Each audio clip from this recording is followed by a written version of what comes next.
One, two, three. Okay, sound check. This looks good. Stream's up and running. Everything's on the green. Yeah, let's go. Okay, hello guys. Welcome everybody. Welcome to this very small and unexpected live stream. I just couldn't let you down, so I decided to do something very simple for this weekend, so you guys can at least enjoy a little bit of content from here, and so we can chat and have some fun. Syncrashflyer97, hey, I thought you wanted to rest a bit. Yes, I yes I wanted. It's always like that, actually. I just gave a class, a 2-hour class, so I feel rushed, but I feel good. Anyways, this live stream is not going to be very long. I think we should be under 2 hours, and it's more of a relaxed live stream today. We're going to be flying offline, off real weather, because it's not really looking very good right now here in Portugal. While I mean it's decent, but we probably would get a lot of rain coming in closer to Lisbon, and I really don't want to spoil the views, so I'm just using one of the default weather presets for X-Plane, which is VFR Few Clouds, because basically what I want to do is maximum amount of VFR flying today. And why are we doing this? Well, Air Portugal, top Air Portugal, the flagship company of Portugal, 2 days ago completed 80 years of service, or at least the company completed 80 years, because they actually started the actual service 1 year later from their own creation, or the establishment of the airline. So it's 80 years, so I think it's actually one of the oldest airlines out there. So I decided to celebrate it a little bit, even though we are a little bit late for it, because it's past 2 days, but still. And we are going to be celebrating by taking the freeware Airworks DC-3 with the first Air Portugal livery that was ever created, and kind of this is like the first airplane that they had, because the first fleet that they had were 2 DC-3s from the military that were converted for civil use, and that was it. And actually there's a museum of air, if I'm not mistaken, in Sintra, where we actually gonna land, so that's gonna be our final destination today, where one of those DC-3s is still standing, so you can go and watch it there. I think it has a slightly different livery, but it's there. It's there, and it's pretty cool. So yeah, anyways, we right now are in Porto. Again, as I said, we are offline, no VATSIM, no big planning, so what I'm taking is literally a full set of passengers and a full amount of fuel, so I don't have to think about fuel planning and all this stuff. We're just gonna have some fun, enjoy the flight. I'll show you around the places I fly. We're gonna go through some central Portugal, and then we're gonna arrive into Lisbon, do a low passing Lisbon airport, and do then a coastline flight across the main area of Lisbon as well, for a final landing of in Sintra. I do have a pack of ground objects and scenery for Portugal, so some of the landmarks are present, and I could talk about those if I know some history behind those. So yeah, this is going to be a little bit of a different flight. So anyways, if you want to have a better idea of what we're going to be doing today, I'm using Little Nav Map, just so I can track the flight and make sure that we are doing something more or less fine. As I told you, we are here in Porto, which is kind of like the second capital, the second biggest city of Portugal, and we will be flying to Viseu, which is one of the cities here in the more of a central northern part of Portugal. I landed there. We're going to overfly the field, and we're going to fly near the highest continental mountain of Portugal, which is called Serra da Estrela. I actually been there like 2 days ago on Friday. It was snowy there, pretty nice. We're going to overfly there. We're going to overfly near Covilhã, which is the city where I used to study, which is right here. And we're going to pass here at Castelo Branco, which is where I live. And finally, all the way probably down to Évora, which is where I do my flight training. So we're going to overfly that as well. And then finally, we're going to head off to Lisbon, probably do something like the flights that I used to do, but slightly higher, because I don't want to get lower than I mean lower like we would do. So yeah, that'll be my idea, to go from Evra down here to Shell, to the VR, follow the coastline, do the ILS for 02, do a low pass, then a lower right hand turn, fly here near the river Tejo, all the way through the center of Lisbon, crossing Cascais here, and finally doing a right hand turn and joining Sintra for landing and for a stop. So that's going to be my plan. Other than that, default weather, everything looks good. QNH is 1013, the wind is light and variable, so let's get inside. I wonder, I think I can open those doors. Yes, I can. And I just want to see if this is one of the liveries from the forum. It has 3 variations, and this one feels the most realistic to me because it's not metallic. And yeah, it's pretty distant from the outside. Not 100% true to what it should be, but pretty decent. Again, we have a full load of passengers. Let's go inside the cockpit, take a seat, and I'm actually going to already close the doors because we don't need that.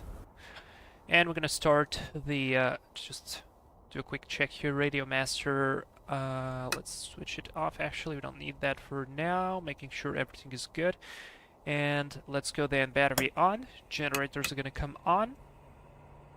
I want to push the mixtures forward. I know it's not exactly the correct procedure, but because I do not have a hardware throttle, I do have to do it this way. Left main is selected, even though I could probably go on the left auxiliary, and that's probably what I'll do. So let's go left auxiliary on the left side, right auxiliary on the right hand side. That is done. Make sure the cowling flaps are open, because they were on trail. And we need some lights, so let's go nav lights. Beacon light's gonna come on, max, and before I do anything else, no smoking, seat belts, and I'll do the checklist. LPCB plane spotting, hello! Tudo bem? Vais passar por Castelo Branco nesse Dakota? Vou passar, sim senhora, mas por cima. Ainda tenho outro voo planeado para fazer e aterrar mesmo em Castelo Branco, mas esse vai ser um bocadinho para mais tarde. Alright, let's do the before starting engines checklist. The battery switch is on, the generator switch are on, the fuel gauges are checked, automatic pilot is off, nav and strobe lights are on, seatbelts are on, trim tabs are on neutral, 0. Parking brake is on, carburetor heat is not required, cowling flaps are open, fuel selector is set, propellers have to go full forward, they are already. And throttles cracked or 5 keystrokes, mixtures, idle cut off, that's fine, and pitot heat is off. Alright, let's just do a little bit of throttle, and I want to do the startup from the outside because it's pretty cool. Alright, mags are on, let's just do a little bit of priming on both engines. And on this side as well. Alright, very good, let's get out to the outside and enjoy the view. Do you guys want to start engine number 1 or engine number 2 first? Flopo, hey! Olá, Vlad. Are you Portuguese? Or are you Brazilian? LPCB plane spotting. Quando vieres cá voar na vida real avisa. Isso será feito. Let's go, number 1 then it is. Clear prop.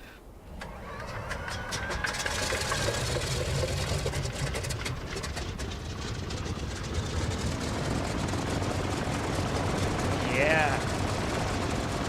By the way, guys, the sound of this airplane is a little bit louder than other airplanes, so I lowered the volume slightly. Please tell me if it's still too loud or it's too low, so I can adjust it. That was a pretty good start. Portuguese, Flopo, great to see you here. It's actually a really, how should I say? I mean, it's not usual to see Portuguese people here, but it's cool. Very nice, we got a good start. Keep the fuel pump on so the pressure keeps on the green. Actually, I'll just switch it both on. And let's go. We're going to go for engine number 2, guys. We're getting ready. Let's starting 2.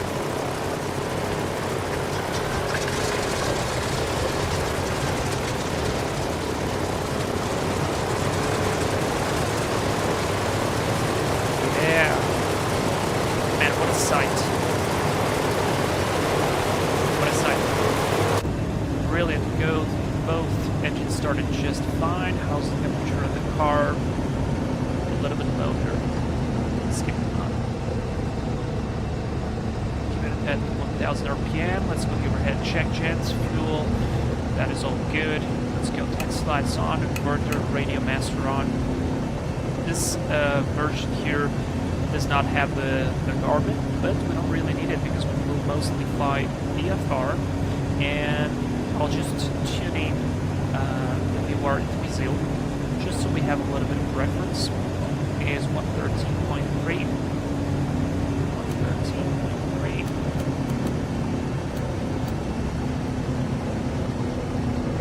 And it's not picking up it from here, but that's totally fine. Let's go 7,000 of the transponder. Transponder is going to go to on. Brakes are released. Let's go. I need to wait a little bit for the temperatures to stabilize. And the rest should be good.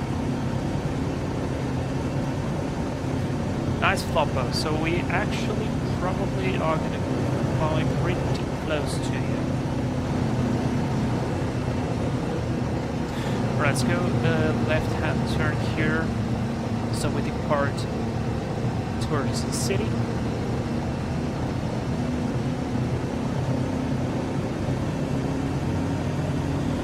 And I'll do some more checklists.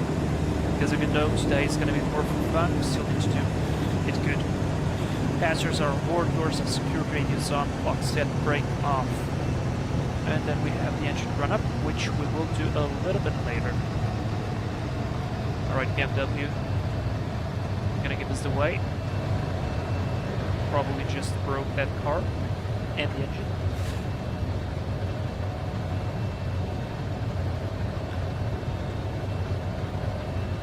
I'm thinking probably this flight would be a lot more interesting to do in Microsoft Flight Sim just because of the scenery. But I don't have a Microsoft Flight Sim and it never worked for me, so X-Plane is not bad, and I've got the high-res ortho, so it should be pretty decent.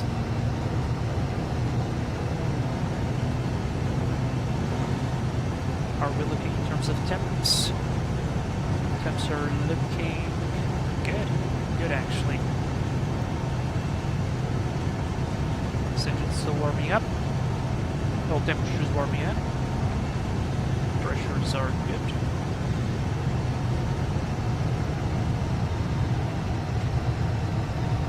And we don't really need to go the entire runway, but because the stats we have makes us go the entire runway, we're gonna have to go the entire runway.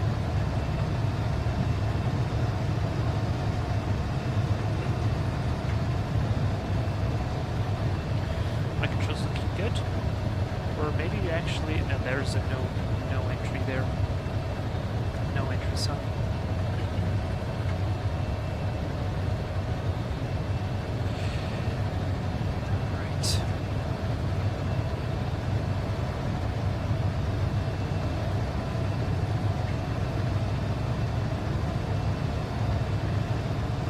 Chart for me open here on the second screen. The rest looks good. Yeah, no entry, so we can't go there. No big deal.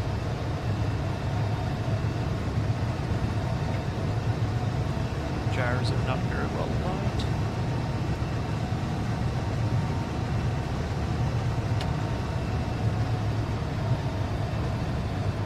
Okay, this is for Cat 1 and Cat 2. Today's a good day, so I'll assume we don't need any of the restrictions, and I'll just go straight here to the right. Stop here at both, and we're going to do our engine run-up for the flight. And stop here. Hockey brake set. Lopo, onde é que é LPCB? LPCB's Castelo Branco. Let's go pull them at 200 RPM to slide off. Temps are looking good. Carb off.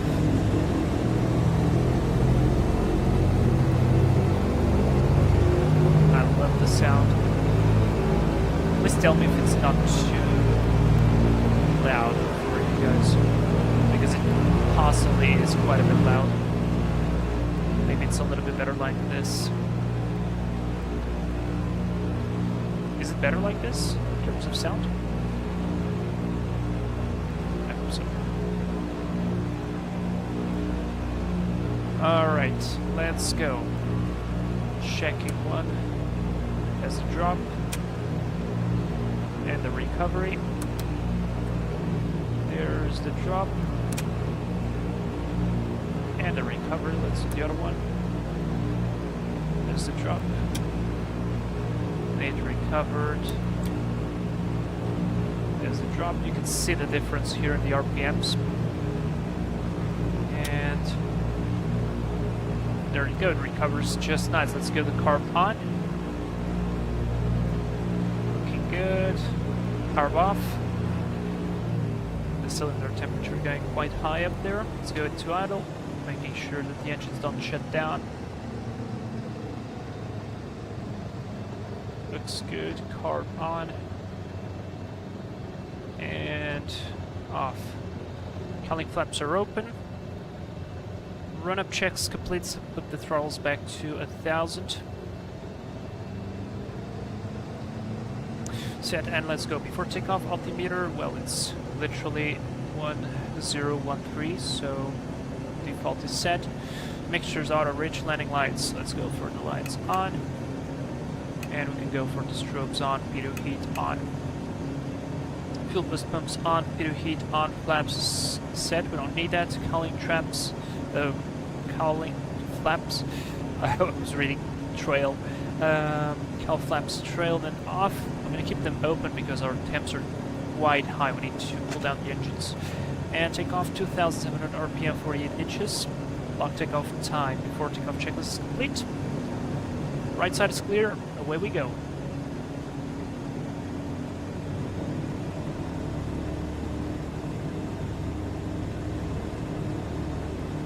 Yeah, temps are a little bit high there.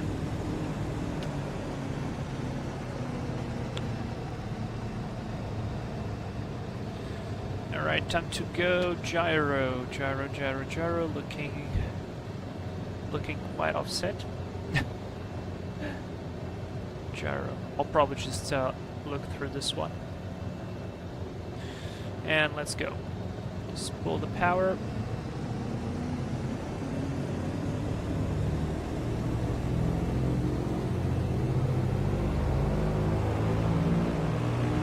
Let's go 47. Power set. RPMs checked. Airspeed's alive. Here comes the tail. Temps are looking good-ish. Let's go back to your center line. 80 knots. Rotate slowly. Up we go. You're up.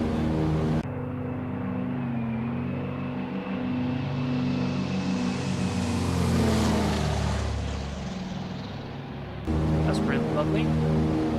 Alright, let's get some speed.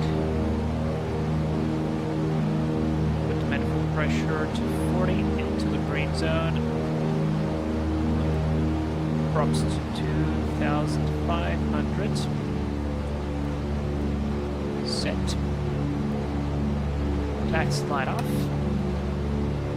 And now, of course, we're going to do this not like in real life. But I am going to wait until we overfly the river. It's called the Dour River. And then we'll do a left-hand turn to the VR, which we are not catching for some reason yet. 113.1 because I've set the wrong frequency. That's set, and there's the VR. Brilliant. How's the temperatures? Temperatures have dropped. Excellent. Let's put the cowling traps to. There we go. The trail, man. I want to say flaps and trail. For some reason I'm saying traps, what the hell. Alright, on a nice climb out. After takeoff and climb, gear up, flaps up, wheels. Stop the rotation, tail wheel lock is on. And we're gonna climb at 110 knots, 2,315. Like that. 40 inches of manifold pressure. So that's set beautifully. Look at that, I'm not touching the controls by the way, because I'm using a weather preset. It is quite stable on the outside. And this one is a commercial, it's like a big shopping. It's called the North Shopping, which is basically like the North Shopping. It's pretty big. Everything goes there. And that there is called the Bridge of Rábida as well. And we should have the Bridge of Dom Luís I. It's like one of the kings, if I'm not mistaken. Very beautiful bridge there. There are more bridges on the other side of the river there as well, but that one is quite beautiful. And basically, if you are a tourist and you go to Porto, this is the area you would be exploring. There's a quite beautiful park right here as well. You have a nice view over the river, nice sunset spot. So it's pretty good. It's just sad that the rest of the houses are not really there, but this place is quite nice. When I used to go to Porto for work, I usually would cross this bridge right here, and at the end of the day the sunset would be right here. It'd be a pretty beautiful sight. And actually, speaking of that, you guys know I'm working for Mercedes. The Mercedes dealership is right here. This is the BMW one, this is the Mercedes, and I actually have a photo, a big photo, printed on the wall of the BMW dealership, so that's pretty cool. Alright, let's do a left-hand turn inbound the VOR. That should be something like course of 070, let's see. 070, nope. Oh, 070 nothing, like 130. Yeah, there we go, perfect. Away we go.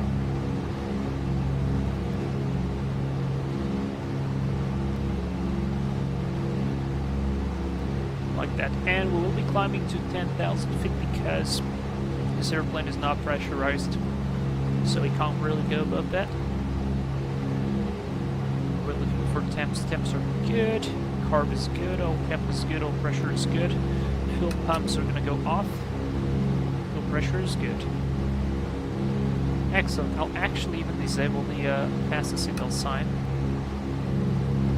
because there's literally no need. Yeah, that's the bridge. It's quite nice. You can actually search for it on Google. You can see a lot of pictures. Floppa, what do you think about your flight school, Vlad? I really like it. I think the people are amazing. It's probably the most human flight school out there. Not that I exactly know how the others are, but the way you get treated, the way you interact with them, the way things go, and I mean, it really like it extends an arm to anybody who wants to be a pilot, and that's really good because, for instance, I live in another city and I work, and it's not easy. And if it would not be the way that the things work in the flight school, I would not be on the way to becoming a real pilot. So, I'm very thankful for them. They are great guys. You still need to remember that things sometimes may not go right, but it's a wonderful flight school, and I regret absolutely nothing. It's looking beautiful here. And that's the road I usually take to go home. I literally took it... Oh, wait. Yep, this one, and then I take this one, and then I go down there, all the way down there to go home. I actually took it on the previous week, so fresh in my mind. Anyways, guys, I wanted to talk a little bit about the history of Air Portugal because I find sometimes very interesting the way companies work or how they were operated. And I mean, like small things, if you start looking into and history and so on, there's so much stuff you can learn, and there's so much interesting stuff that well, it's 80 years of existence. That's a lot of time, and that's probably a lot of stories as well. So I searched online for a brief history of Air Portugal, and honestly the best source, to my surprise, was actually the airline itself. Maybe it's just because I haven't really looked for many other airlines' history, but the way they actually do it on the website is really, really cool. So instead of just doing like my own presentation and just talking about it, I'm just going to open the web browser with, like, I'm going to call it the presentation that they made, and I'm going to go through it because it's really impressive, and I think that would give some really good challenges to be made for a later stage. Not sure when, but I think it's really good content for some videos to do for later. Anyways, and I just wanted to share that with you. So let's wait until we get to 10,000. We are right now 13 miles to Viseu. You guys probably know, but Portugal is a pretty small country, and you get really quickly from one place to another, so it's not a big deal. We're almost at the cruise level, and I mean, yeah, that's about it. And then we'll talk about that. I'll show you the presentation. You can go on the website by yourself and read it. It's really, really cool. Just checking the temperatures here. Everything's looking good. In terms of fuel, is looking good as well. We're going to have to probably change to the left main once we get to a later stage of flight. But other than that, it's good. And I just love the sound this airplane makes. It's just, I don't know, it's kind of so calming and so powerful at the same time. And kind of already understanding where I am, so Viseu should be somewhere along this area. And this is already Serra da Estrela, which is the highest mountain, as I told you. We're going to go there, overfly it. It's really beautiful. Not very big, but beautiful. Really good views out of there. And so far, so good. Maps are nice, everything is nice.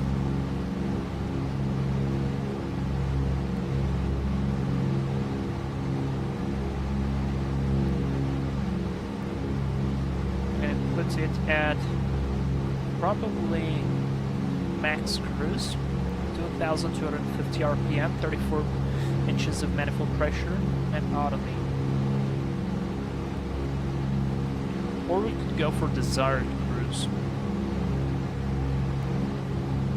Floppo, I'd love to see some videos of you flying in real life. I actually do have some videos for the members of the channel. They are not like really amazing videos because I try to, like, I work, let me explain this, I work as a photographer, and my life has been like photos and cameras and videos for the past, I don't know how many years, like a lot. I'm not old, I'm 26, but I started working early, and I kind of was into photography since a very, very early age, since I was like probably 15. And then I went to university as well. I took cinema, and so I like to do it, but sometimes it just becomes like a job, you know, and you kind of lose that sense of okay, I'm doing this because I like. So far I haven't really done a lot of like really produced videos for two reasons: because I have so much going on, I don't have the time to make them, unfortunately. And because I want to enjoy like the flight itself, because it's so much different. But I did a couple of clips. And I've got a GoPro as well, and I have a head mount, so I will do more videos about it, like landings, taking off, whatnot. I usually like to film the scenery. That's basically what I've been doing so far, and yeah, that's kind of it. All right, let's do 2,150 on the RPM. I'm gonna land the mixture. Watching there the EGT temperatures using my keyboard. Oop, not that much. Yeah, that looks good to me. I'm going to close the cowling flaps. And we're not going to be using the autopilot on this one. And I'm going to put in 26 inches of manifold pressure. Like that. And everything is looking wonderfully. So let's just trim the airplane. We'll slowly accelerate. Still, maybe a little bit, or maybe not. It's pretty decent to me. And there we go, 10,000 feet, everything is set. We are flying. So yeah, I will be doing videos, and I will be doing videos about my flight school as well, because I really want to. I think it's a great flight school, and because of the fact that when you want to become a pilot and you are, I don't know, 17, 18, you kind of search for stuff, but you never really know what is it exactly. I mean, until you go there, you will never know exactly how it is, but there are a lot of things that you might actually be able to learn before going there and understand what's the experience like. So I want to kind of show you guys how it is, what do you do like a student pilot, but being real. So that will take a little bit of time, but it's on the plans like for already maybe like a year, at least a year. So anyways, I kind of don't like the way we are slowing down, so I'm going to pull a little bit more power out of this, and we're going to go 2,250, and I'll go 30 on the manifold pressure, like that. Temps are looking good. It's kind of auto lead, so yeah, good. Alright, now we're gonna accelerate a bit. So let's trim it back for the speed. We should be like, how far away are we? 3 miles. So we're really, really close. Can we actually see it? 3 miles away, we should be very close.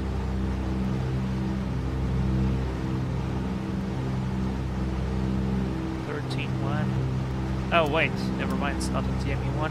18 miles, there we go. That was a bit strange. Not used to flying this airplane very often. Okay, airplane is trimmed. Are you?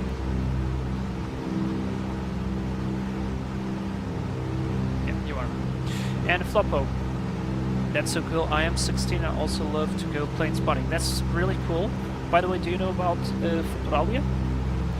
If so, like Futuralia is going to be in like a week or so, and with Futuralia, for those who are wondering, Futuralia is like, how should I put it? It's like a big convention about different jobs for students. So if you're like finishing high school, you can go there and you can have an idea of like what different. I mean, not an idea, but you can. Look through different universities, different schools. Basically, you can search for different paths that you can follow later on. There's can be universities, other schools, like technical stuff. The military are there as well. They usually even bring like an entire replica plane. I mean, it was once a real plane, but it doesn't fly anymore. So. That's pretty cool, and my flight school will be there, and I will be there, so Floppo. If you go to Futuralia, we can actually meet there. Just, hello! Welcome to the live stream. Just in time. Alright, so we have a bit, like maybe, 15 miles to go to Viseu. And I want to talk a little bit about the history of Air Portugal. Floppo, where is it? It's in Lisbon. It's like if you Google Futurali, you will find all the information. All right, so let's go here to the web page of actually Air Portugal, and you can go to our history. And this is really cool. Like you can literally watch the entire timeline of important stuff that happened with the airline, what airplanes that they have, what time, how did they expand, what the routes are, and this is really nice. So instead of just me talking to you guys, I'm gonna talk as well, but we're gonna go through with this with pictures, and it's really cool. So like Air Portugal, 80 years is a lot of time ago, and I mean the reality was certainly different. I mean you could just look at the airplane that we are flying today. It's quite significantly different. So the airline was founded in 1945. It was on the 14th of March. It was exactly 2 days ago. It's pretty cool, and as I told you already, the first airplanes inside the fleet were 2 DC-3s. One of them is like basically what we're flying right now, so it's pretty cool. We're kind of doing an inception of of what happened in the past, and kind of like what actually means there still is a flight from Porto to Lisbon, not exactly with this touristic route that I'm doing right now, but you guys get the idea. That's pretty cool. Also, the ortho is looking great. This is a level 17, and it's looking really realistic. Because it should be right ahead of us. So yeah, it was created in 1945, right after the World War II, and that's really cool.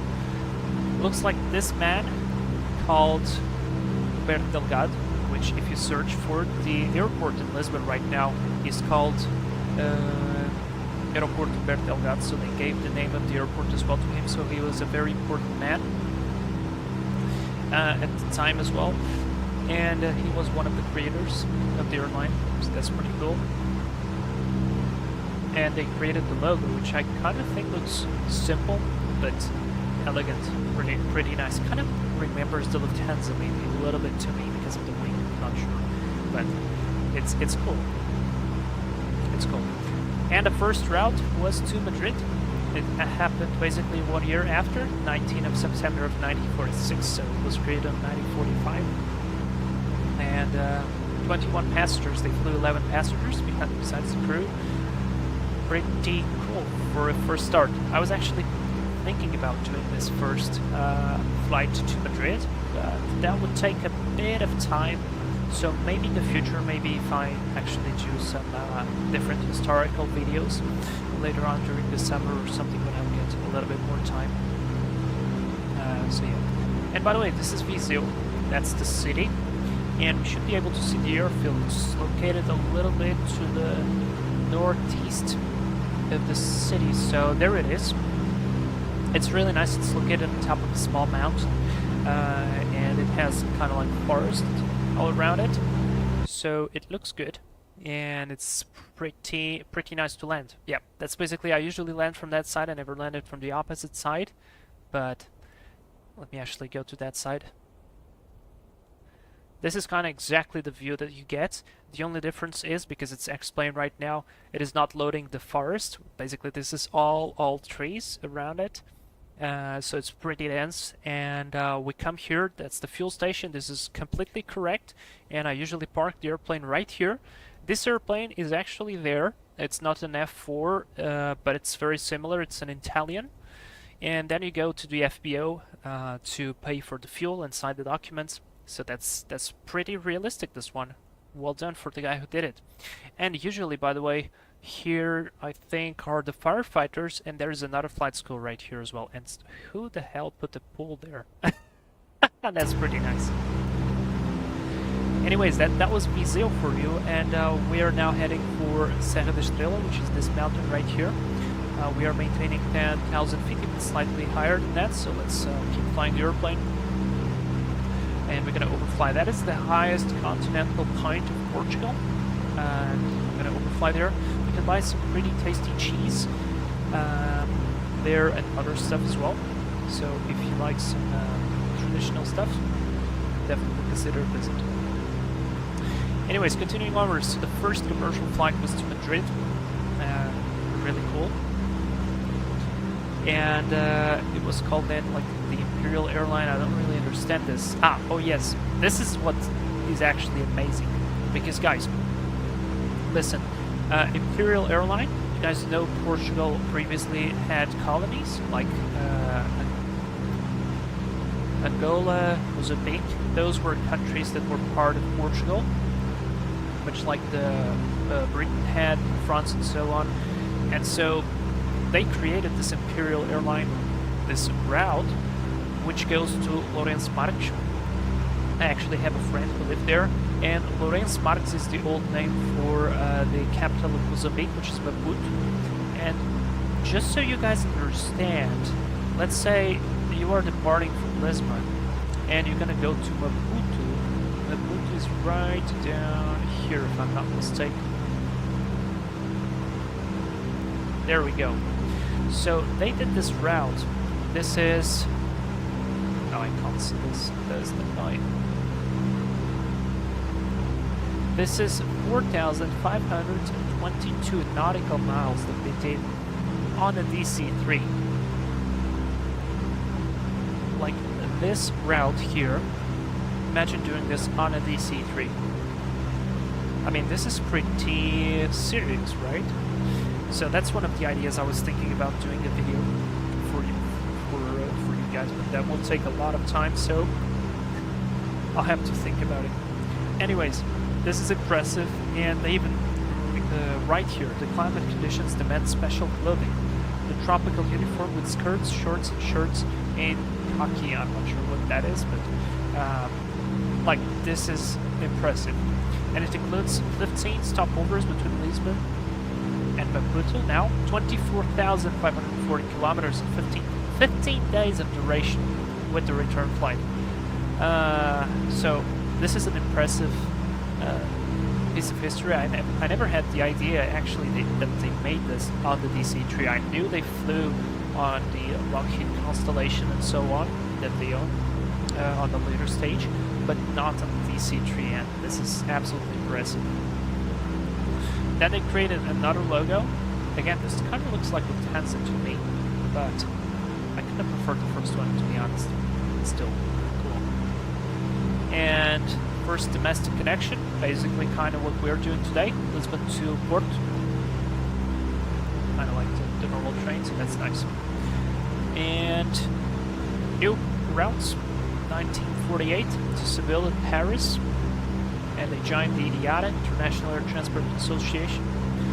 So that's pretty cool. And then they started adding new airplanes to the fleets, including the DC-4, the Skymaster. It had 4 engines and could fly longer. And they started flying to the United Kingdom, so that's pretty cool. London inside. Man, this presentation, whoever did it, should get a raise. And then they started expanding even more, because you guys might know that Portugal as well had a lot of influence on Brazil, because they discovered Brazil, and that's kind of why Brazilian Portuguese is there. And it was the 50s, it was the jet age. This is a little bit confusing, because before actually before they actually started getting the jet age, they would get more stuff. They get the third logo, 1979, until 1979.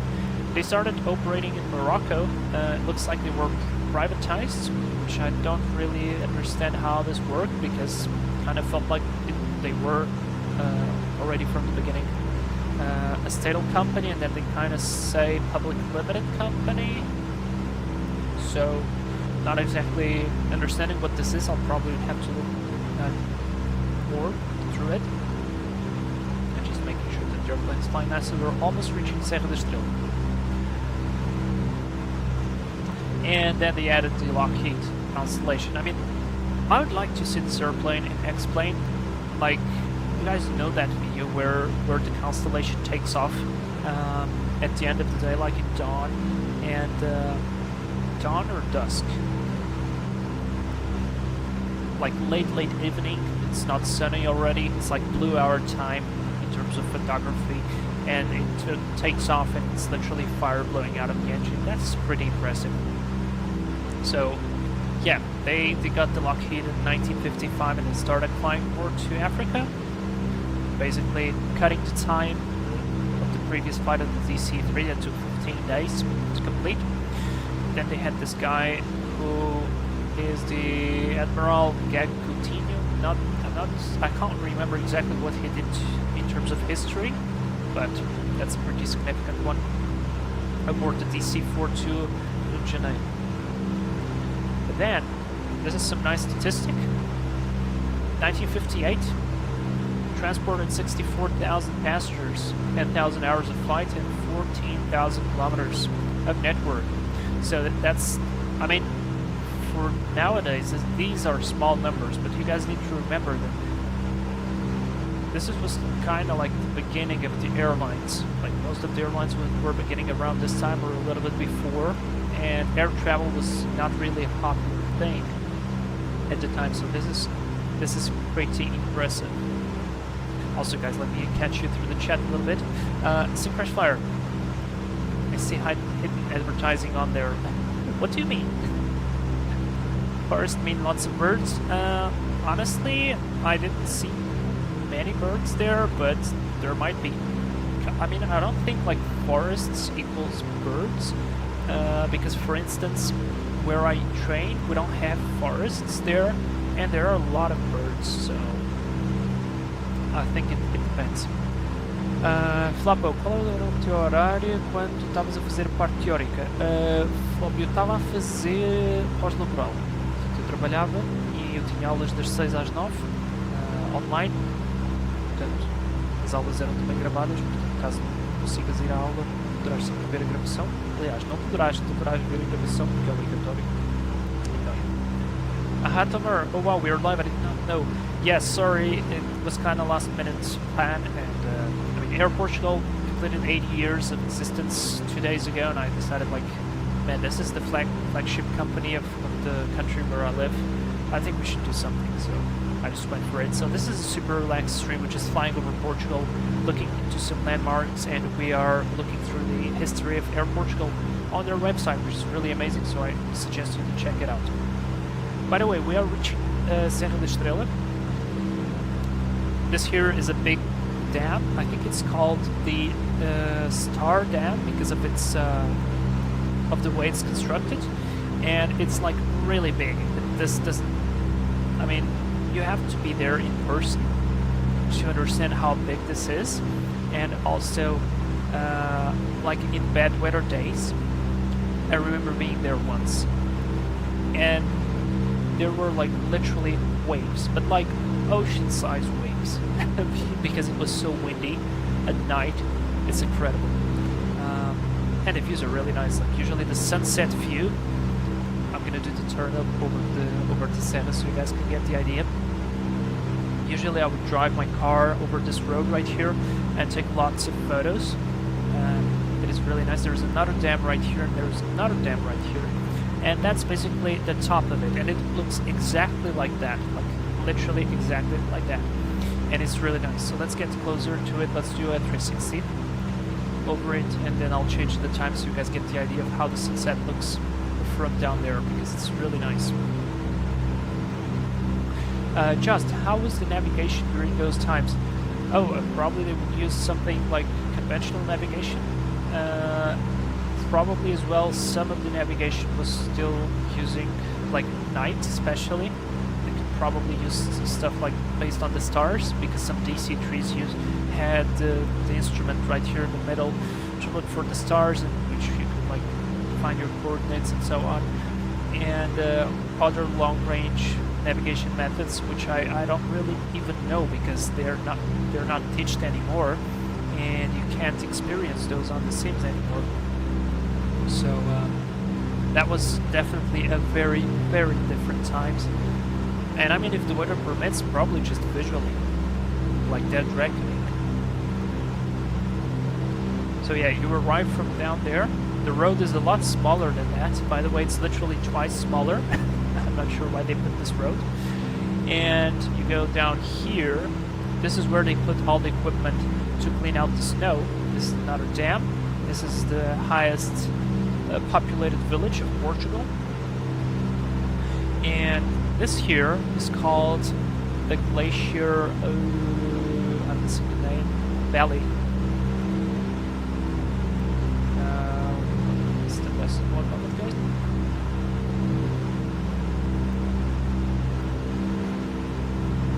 Alright, sorry guys.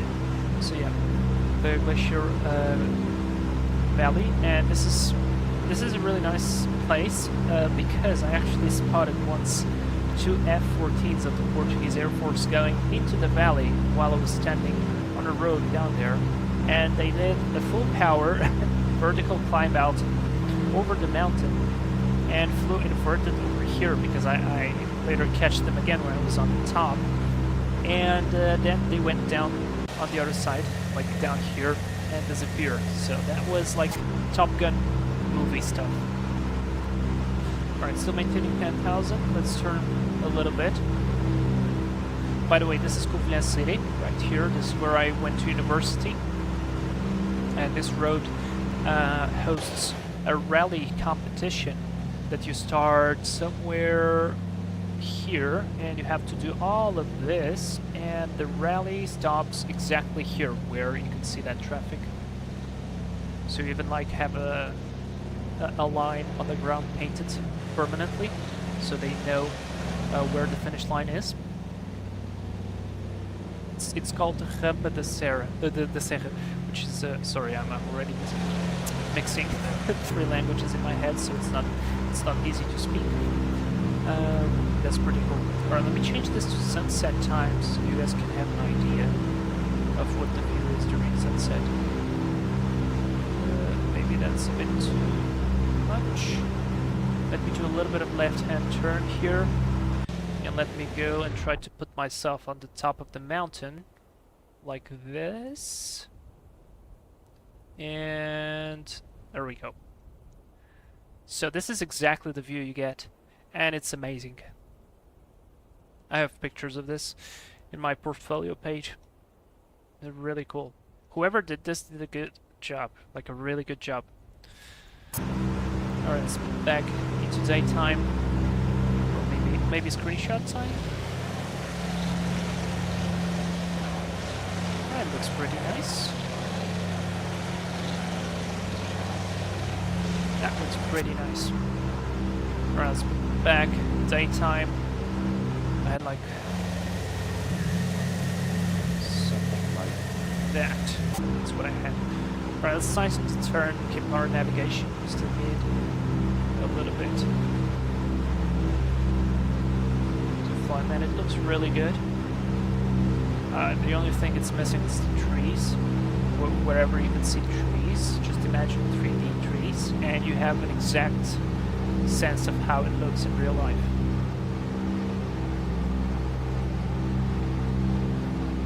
So far so good, temps are looking all good.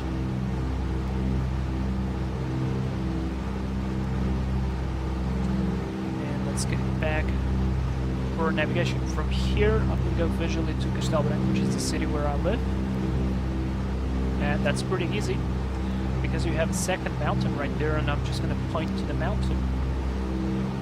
After the mountain, you should have a lake, which you can already see, and after the lake will be the city. So it's really everything very close and very simple to find, especially at 10,000 feet, where you can actually see everything on a good day. Alright, airplane is stabilized, more or less, back to 10,000 feet. Looks good. Goodbye, Sandra. That was really nice to be here. Should be overflying almost now. There. Yep, that's the city. Wait, let me actually change to this view. And if I zoom in enough... Actually, let me just do this. So, this building here is part of the university. And I had my lessons exactly here. Like, literally here. Or wait. Yeah, exactly that. That was where I had my lessons in cinema, and I lived there, in that house, right there. Also, Kufla had a beautiful aerodrome, but unfortunately it was closed, and a data center was built right in the middle of the runway, like they had no other place to build it. So it's very, very sad because it had amazing possibilities and there was a lot of glider pilots in the area. So now it's dead. X-Plane 11 actually still has the runway, so if you have X-Plane 11 you can still go there and fly it, but not anymore. Not anymore. And that's the A23 highway to Lisbon, which I took the other day. Anyways, back to history of Air Portugal. Let's continue on. So accelerate the jet age, that's the 60s, so even though they write on the 50s was like the time when the jet era started, but they didn't really get anything. So this is what is this? Expansion of operations into Brazil. So they started flying to Rio de Janeiro and Sal and Recife, which are two cities they still fly to nowadays. And actually, one thing that's really interesting, you guys know there's a web page called Airline Timetables, and they have like timetables from airlines from all over the world, like a huge archive of stuff, and you can go there and look for it. Sometimes they have like an entire timetable posted, and you can come there and can look through. And the funny thing, like 1956, you can actually look through the timetable, through all the pages, and see what were the flights. And what I found really interesting was the flight numbers of the flights, I think, are still the same. Like 572, I think it's still today the flight to London Heathrow, as 562, as 511. So, not sure about Porto Lisbon, but I feel like this one is still the same, and that is super impressive. Alright, continuing onwards. They started flying to Goa, which is India, if you're wondering, expanding operations on DC-4. And then they withdrew as well to DC-4. Then, starting with the jet age, they finally got a jet airplane. First jet airplane, Caravelle, 1962. They also operated Boeing 707, which is like the first commercial success. And they would fly this to, or they would expand it more to Las Palmas, Spain, Santa Maria, and the Azores. So the Azores Island. More Europe. More routes, Geneva, Munich, Frankfurt, and the first million. They transported 1 million passengers in 1964. Not this year, but from the beginning to 1964. And that's pretty impressive. Also, they started flying to Madeira, flying to Funchal, so that's really cool. I think they actually, I remember Air Portugal celebrating this maybe like a couple of months ago, because they definitely posted this picture on LinkedIn, and I remember liking it and thinking that was really cool. Hello Boeing, 1965 they added the 707, and later they added the 727 as well. Pretty neat airplanes. I mean, if I ever get the chance to put my hands on the FlyJC 727, we are definitely going to fly that airplane to Madeira, probably with the INS, so that will be an interesting flight as well. And, believe it or not, but they even had the 747 added later. So this is like the 70s. They moved the headquarters to Lisbon. I think they had the headquarters in Alverca. I might be wrong, but kind of feels like they had in Alverca, which is like a small, I'm gonna call it city, a little bit to the north of Lisbon. So, yeah. Also, they added routes to Montreal, and more routes to the Azores, and New York as well, Boston, so that's really cool. I kind of feel like this building is still there, but slightly different. Flying higher, they added the Jumbo 747-200, which by the way we have an X-plane with the Phillies, which Sintra is trying to sell me very much. I think you're actually an agent from Phillies trying to sell me the 74, which looks amazing by the way. I'm just too scared of the airplane. And that's Gordunya, by the way. That's Serra de Gordunya, not a mountain. You have two tunnels on the highway. One is right there, come on mouse, right here, and the other one goes from here to there. We're going to be crossing Marateca Dam. There is a video on my channel of Canadairs and Firebus's water scooping from close up in 4K. Basically this was on this dam, and it was exactly, I was exactly standing on this position right here, on this position right here, and on this position right here. So they were coming like from here, and they would come here and land on this direction and take off, because the fire was somewhere along this area right here. Man, I feel this is kind of cool. I'm showing you stuff from real life, and considering I have stuff about it on the channel, this is pretty nice. So yeah, the Canadairs were coming from there and landing here. That's pretty neat to see. And we are basically reaching Castelo Branco, which is the city where I live. That's right there, and I can already see the aerodrome of Castelo Branco, LPCB. We have LPCB plane spotting there. He's the guy who does the plane spotting there, and I already landed there's airfield a couple of times as well. In the meantime, continuing with the history of Air Portugal, they also added the 72, of course. By the way, this picture here doesn't do justice because it's 727-200, and what it says here is Primeiro Boeing para TAP, which means first Boeing 727-200 for TAP. And by the way, TAP means in Portuguese Transportes Aéreos Portugueses, which in English would be Portuguese air transport. Yeah, in Portuguese it's the other way around. So you can actually get an idea of what TAP means. They got a new reservation system in 1974. I mean, if you are an aviation geek, you might think this is not really interesting, but this plays a big role into the airline operations, and also the amount of tickets that they sell and the public liking and so on. So this is actually a very important stuff for the airline's history. Maintenance, Air Portugal has their own maintenance, and I even think they are certified like completely, and they can even service nowadays engines from other companies. So that's another way an airline can make money, if you have a certified maintenance team. I think my flight school has it actually, so other people can come and do their maintenance with us, and that's pretty cool. So yeah, they started this really early on.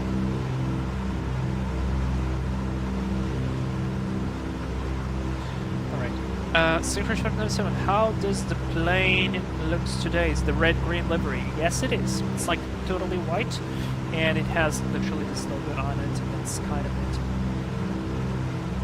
And nationalization, basically 1974, we've got a new record, 1.5 million passengers, a lot of hours, and so on. And this happened because they had a revolution here in Portugal. So a lot of the stuff changed, and this looks like it was one of it. And a new makeover. I get to know this logo. Like I remember seeing posters with it. I remember looking at bags with it. So that's kind of interesting. So we are reaching Castelo Branco already. We are basically already 1/3 invested into our trip, and this is the city where I live. It looks exactly like that.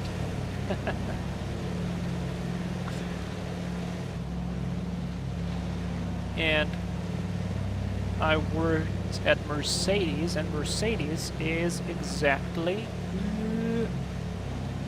there. That's Mercedes and Toyota. This is another thing.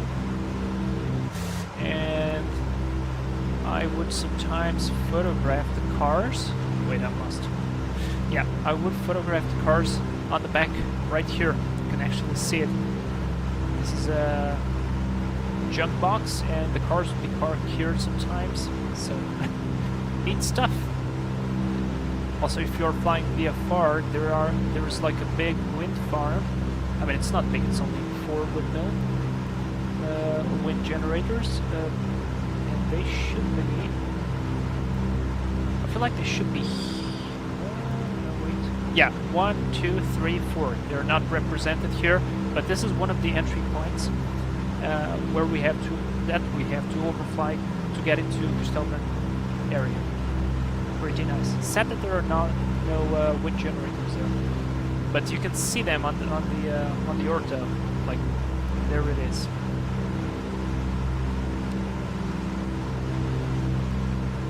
Daifuku, hey, didn't know there was a stream. Yes, this was a total surprise. I'm terribly sorry because I decided to just do a last-minute live stream because Air Portugal is 80 years old, and I think it's nice to celebrate a little bit.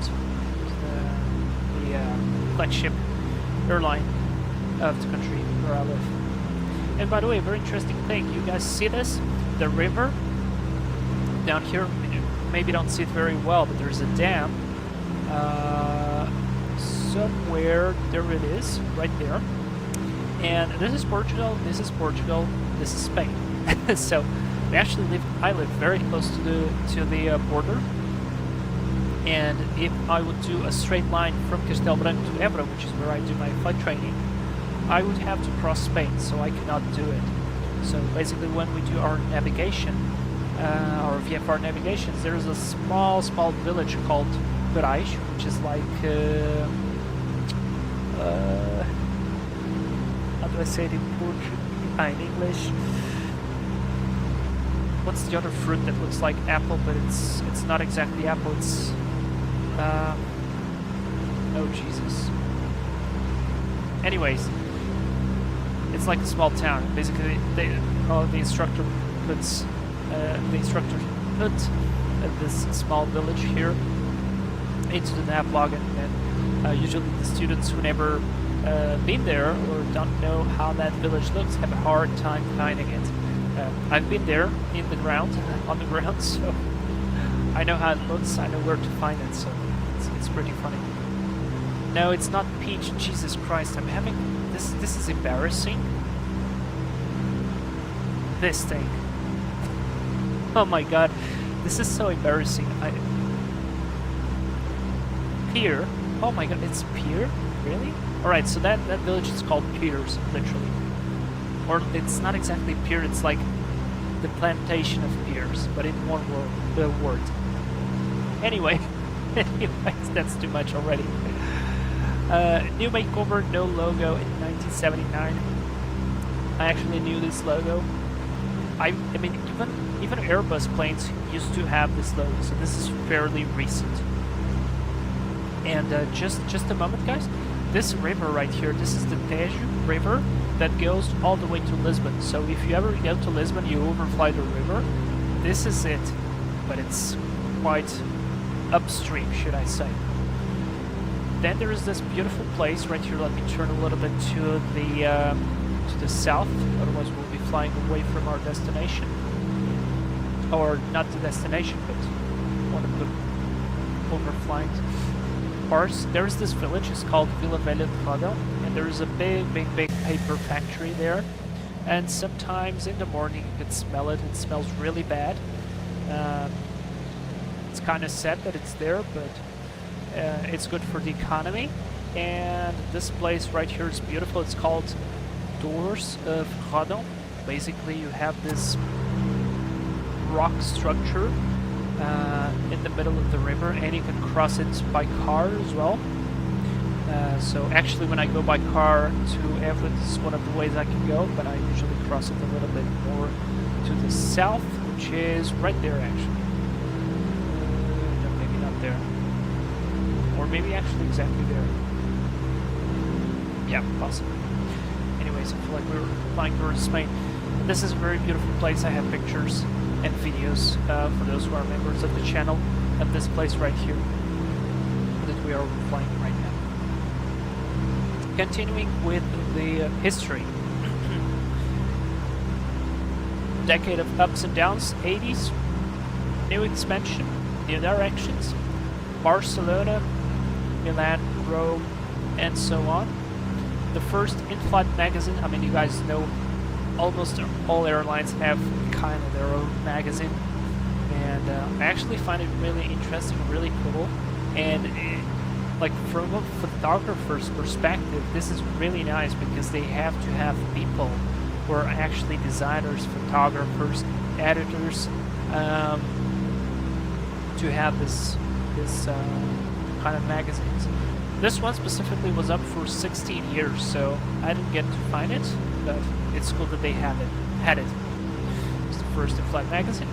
1981, the first female pilot, Teresa Carvalho. I remember like a long time ago when I flew to Russia alone, I remember the captain being a woman, and I thought that was really nice. That was, I don't know, really unexpected for me at the time, but I can't remember the name.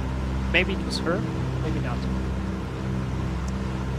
1981, that was in, yeah, she still could be active probably at the time when I flew, so we'll see. 1983, expansion of the fleet, 737-200s, Lockheed 3 stars for the long-haul trips. Really cool. Time to make history, 2 million passengers in 1 year. So you guys remember when there was, I think it was 1965, since the beginning, they flew 1 million passengers, and now just in 1 year they are taking 2 million passengers. So that is a crazy growth. And that was 40th birthday, so 40 years ago exactly. Pretty amazing. Time to evolve.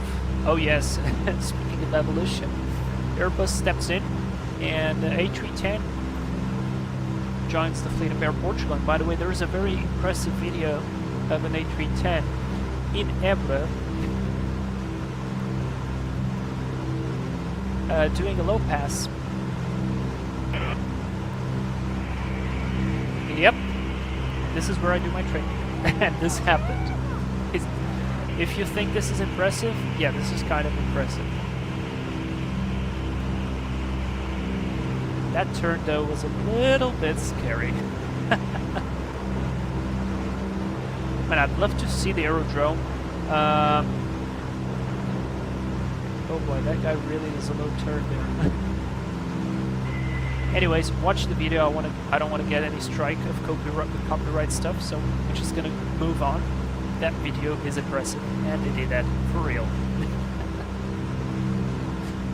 So A310. This livery, by the way, is really impressive. I saw it somewhere. I think it was in Jet Photos. Really cool. And there was another one on the 300 as well.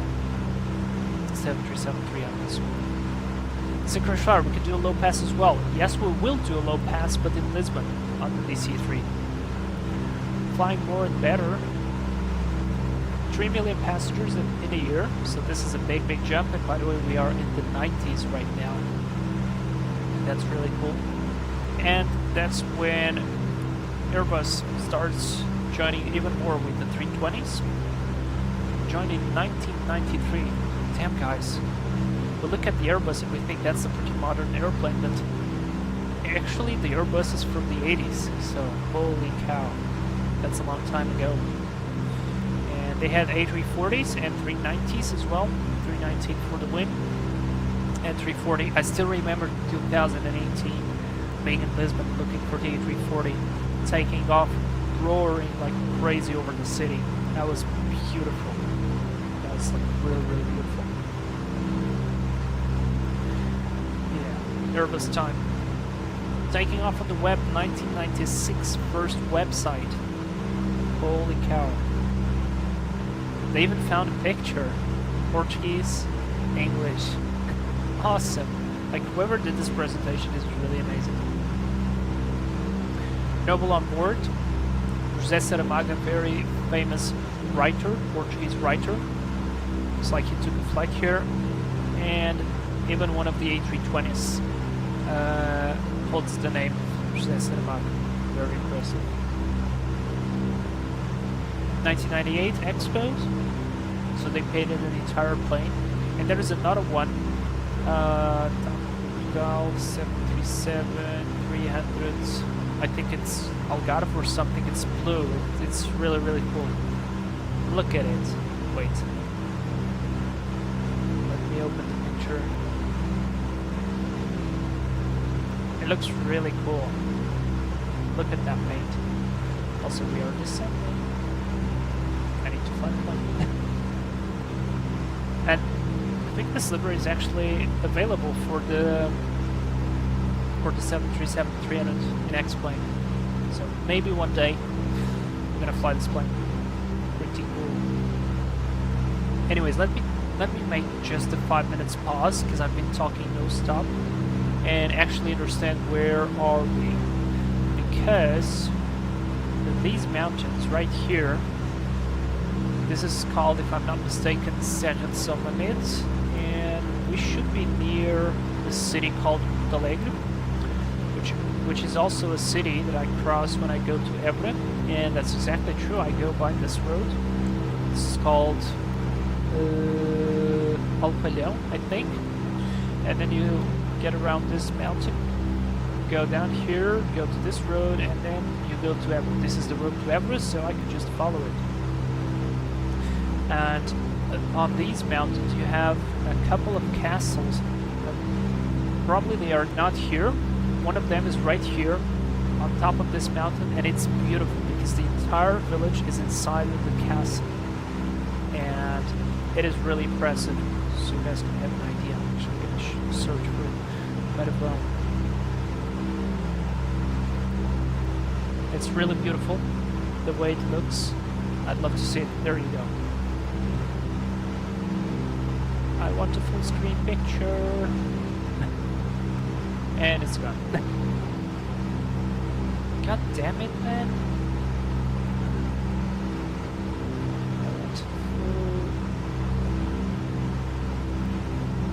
There we go. I mean, you have an idea. It is amazing. And it has a full castle that you can visit. I mean, it even has like a water reservoir underground that you can visit as well to see. It's just impressive. It's an impressive place to visit. There we go. This is slightly better. Really, really cool. And especially if you overfly it, it's amazing. I never actually overflew it, but I went quite close to it, and it's really cool. The views are astonishing. Alright, 5 minutes pause for my throat, because I've been talking no stop. To drink a little bit of water. I hope you guys are enjoying this history of Air Portugal and this VFR flight over Portugal as well. Enjoying a little bit of scenery, and you guys can have an idea of where I actually fly and what are the views like. It's very much like this. The only difference is you have a little bit of depth, like the way the trees are here are over the entire place. So, but it looks exactly like this.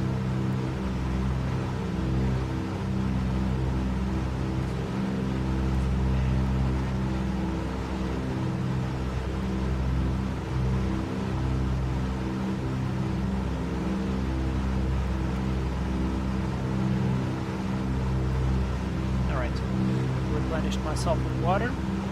That's a bit better. That's Spain.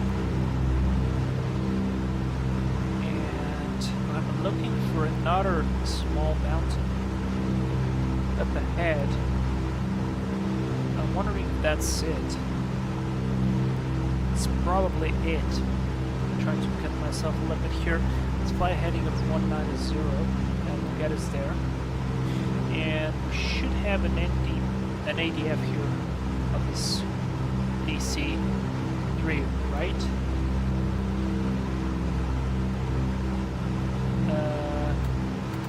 425, 425.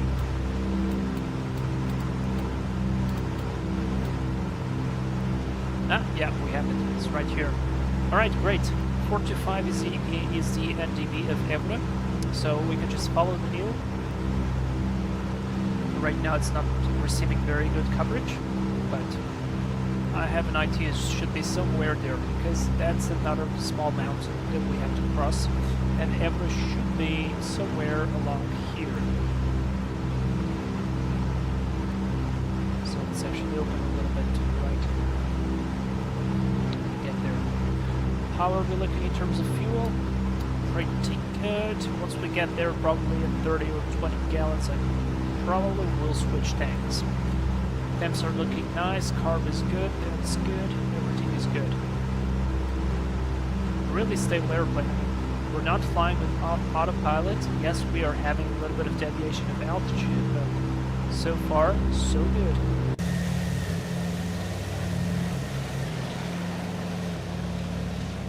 So there's another city called Porto, which we should be able to see. That's the river.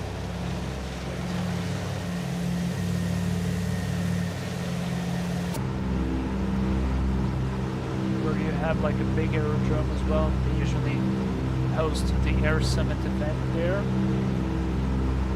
And even like an A320 landing there. Can't see it there.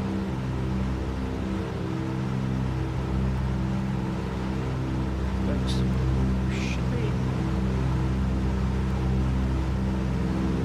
should be able to see it really easily.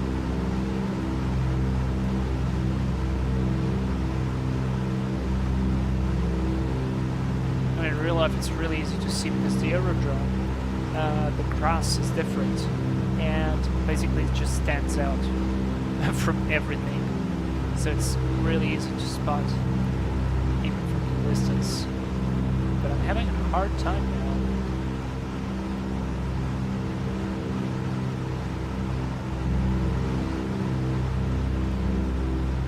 So this is one of the dams. That should be a beach. So it should be.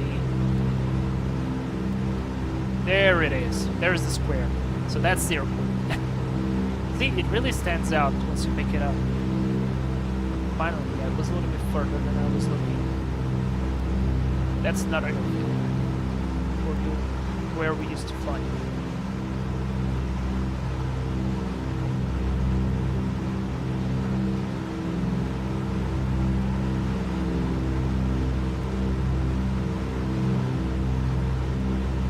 Also down there, I haven't yet released the latest flight video that I did, but I flew to Alqueva, which is one of the, it's the biggest dam in Portugal, biggest reservoir of water, which is basically this one, and the views up there are amazing. So I've got a lot of videos coming from this area for the subscribers of the channel. And we are almost in Evra. Almost in Evra. It's still playing around a little bit. It's flight 210. Actually probably fly something like 190. Fairly realistic NDB ADF representation. Gyro. Yeah, gyro is gone. Basically, you just have to look through this one. This one is sync, that one is not.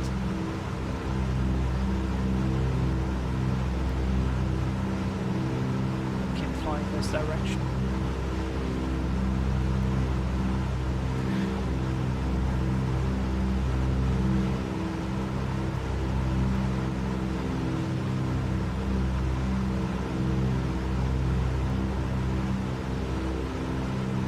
Fly to Lisbon. Stuff. That's the max power we can go. Max cruise to 1,215, which I have, and 34 inches of manifold pressure. Let's get us to speed.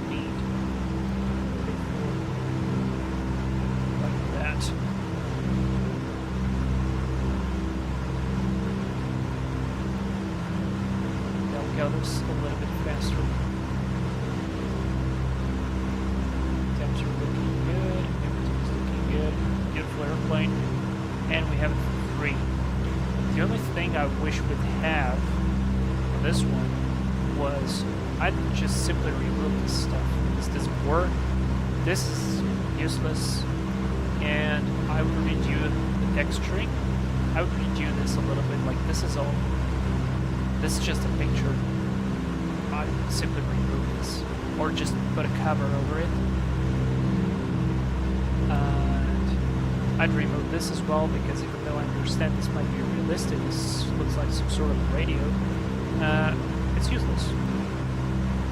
And I'd do a cargo cabin as well, not only passenger.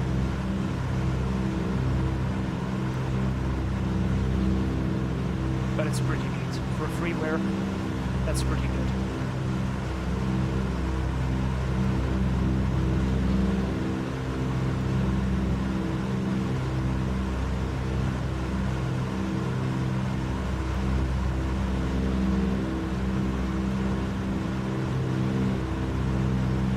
Actually, you know what? Let's not do a low pass in Lisbon, because that's boring. That's just a big runway. Let's do a low pass in Sintra, because that would make a lot more sense, because that's where the Museum of Air is located. And let's just imagine it. This would be a flight to celebrate the 80 years of Air Portugal. So they would actually make the DC-3 fly, and so there would be a lot of people looking for it. So a low pass probably would be really nice.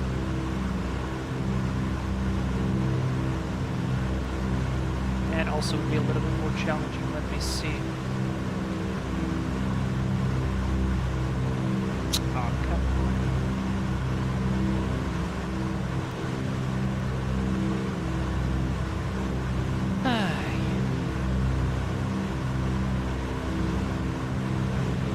I don't think so.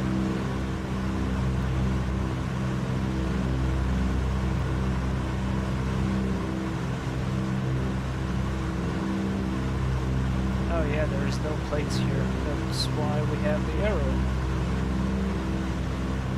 Never mind, totally fine.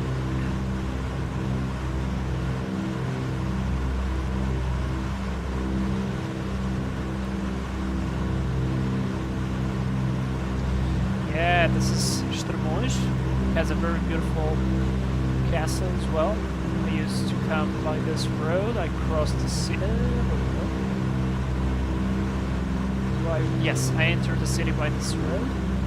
I cross the entire city, and then I go to this road here,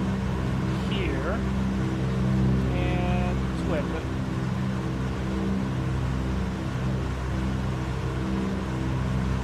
Yeah, this is basically almost one of the training areas, one of the limits of the training areas where we fly. So almost there.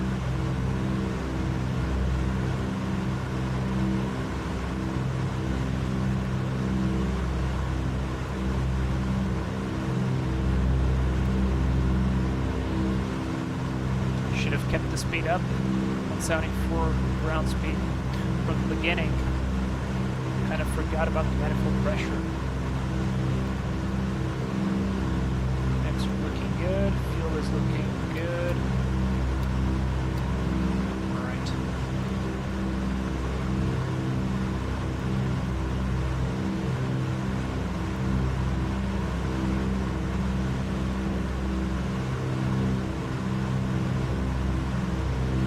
That's the city, and the airfield should be, there it is. There is a small town called Overflying on top of this hill that also has a castle and village inside. I mean, it's like the same village, but two parts of it. One is inside the castle, the other one is on the outside. So, a lot of castles in this region, and you can just go forever. And if you enjoy wine and stuff, like the best place to check all of that stuff.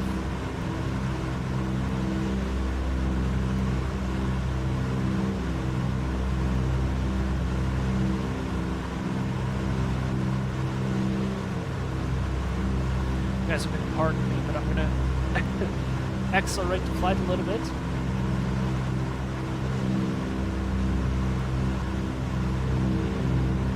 This is one of the training areas where we train like maneuvers, emergencies, and so on. Many times the instructor will tell you the engine, and well, you will be trying to land on the highway. So you go to the highway, try to land there. I mean, of course, you won't be landing, but you will be assuming that you try to land there. And there's the airfield where I do my training with the city. Let's actually turn to the right a little bit. Fly inbound, the MBB is now working steadily, so that's good.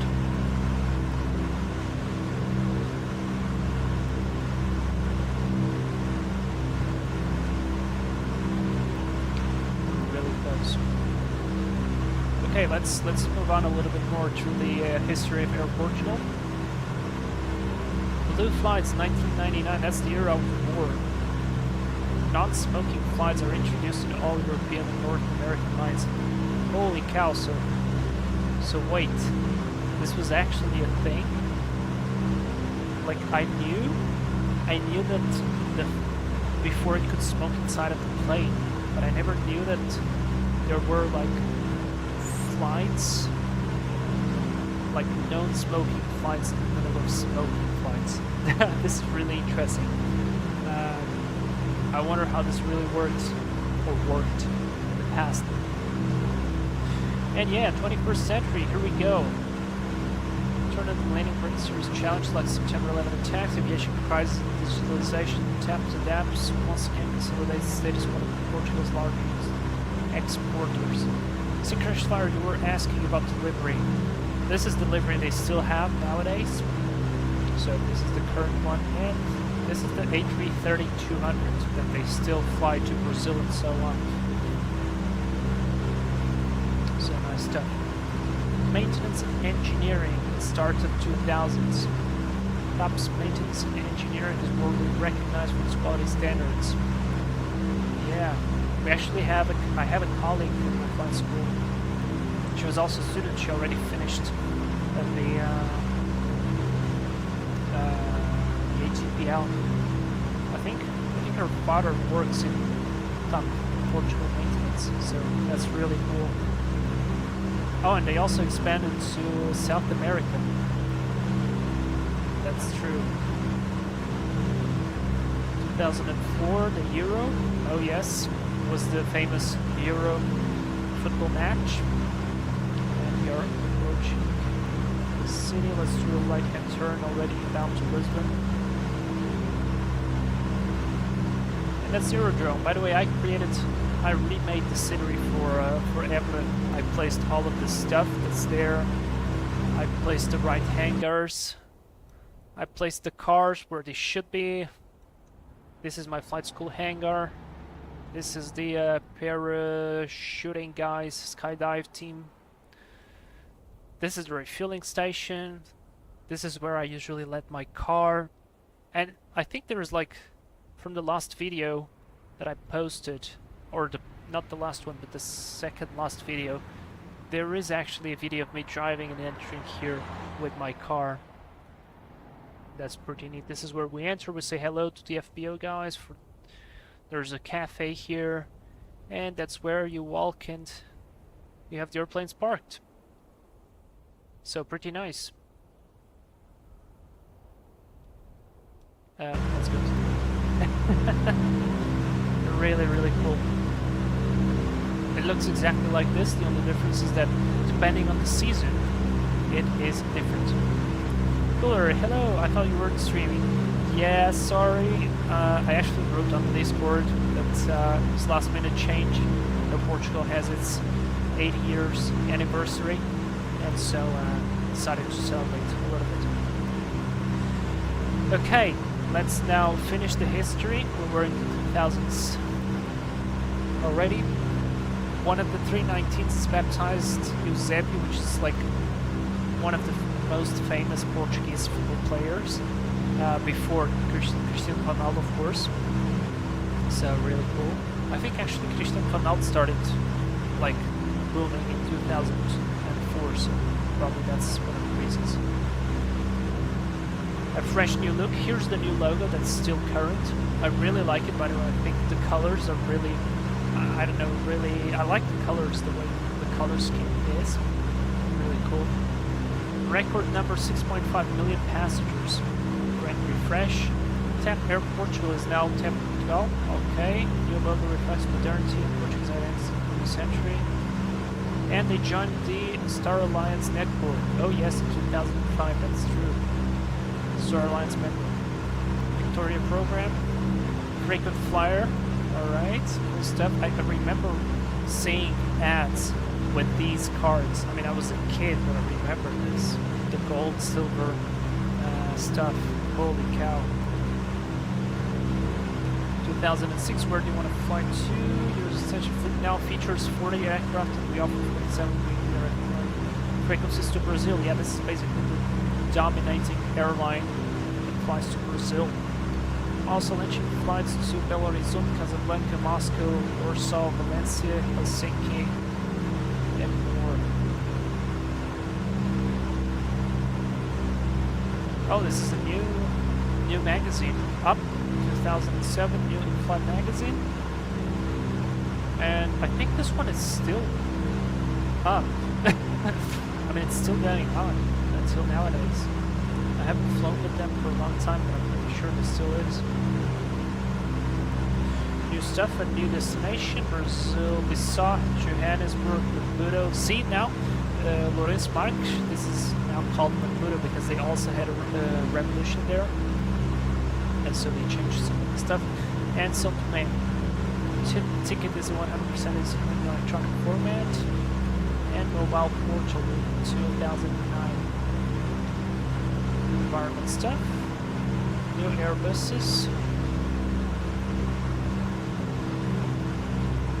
2009 exclusive services. Premium boarding. Okay, cool. And digital age. This is 2010s and forward. Let's see. With arms wide open. I love this slogan. I think it's really cool. And also, I really like the uniforms. I think they're really, really stylish. Great looking. Probably one of the best. Celebrating 70 years? Oh, I never saw this livery.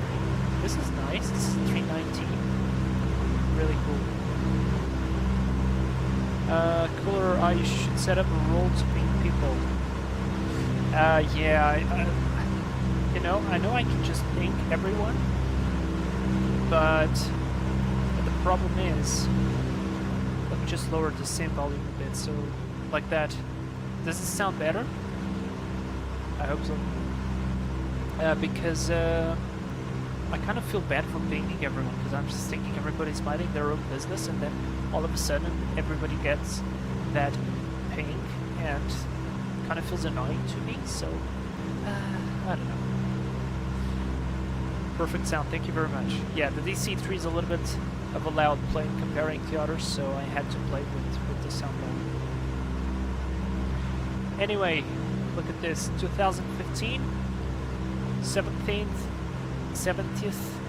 anniversary celebrations. But by the way, RTP is like the stage show, like the main TV, radio, yeah, TV and radio channel in Portugal. So this is like a big thing here, and they had an exhibition at Museum of Design and Fashion. And also they become privatized. I mean, it's kind of privatized and at the same time is not, and it's the first one to fly the A330neo. Yeah guys, did you know that? The Top Portugal was the first airline to fly the 330neo once the Airbus launched it. That was really neat. Higher efficiency, more options. And then TAP Express is born. This is Portugal. Portugal was a subsidiary airline from TAP. They had a different logo before, but nowadays they fly E-jets, and they have exactly the same colors as the main carrier. So pretty cool. I have a very good friend who flies for them, and he is an instructor in our flight school as well. I mean, I have two good friends there, and multiple instructors in the flight school who fly for them, so really cool. 2017, a little bit of time traveling. First retro flights that is to take place. Oh yes, because there is an A321 painted with the retro livery, which was present in this year's Air Summit event. Actually, if we go Air Summit 2024, if I go to videos,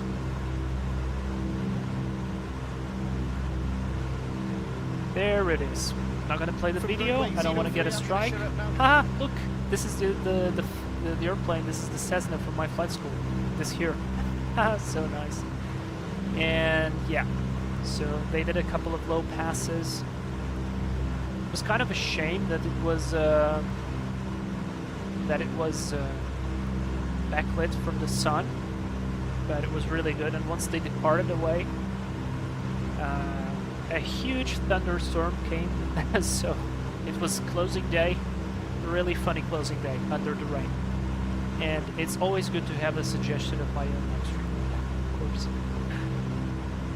Anyways, continuing onwards. Oh, they didn't put here when they retired the A340s. I think that was a very iconic airplane for the airline. And the 747 as well. They kind of didn't talk about it too much here.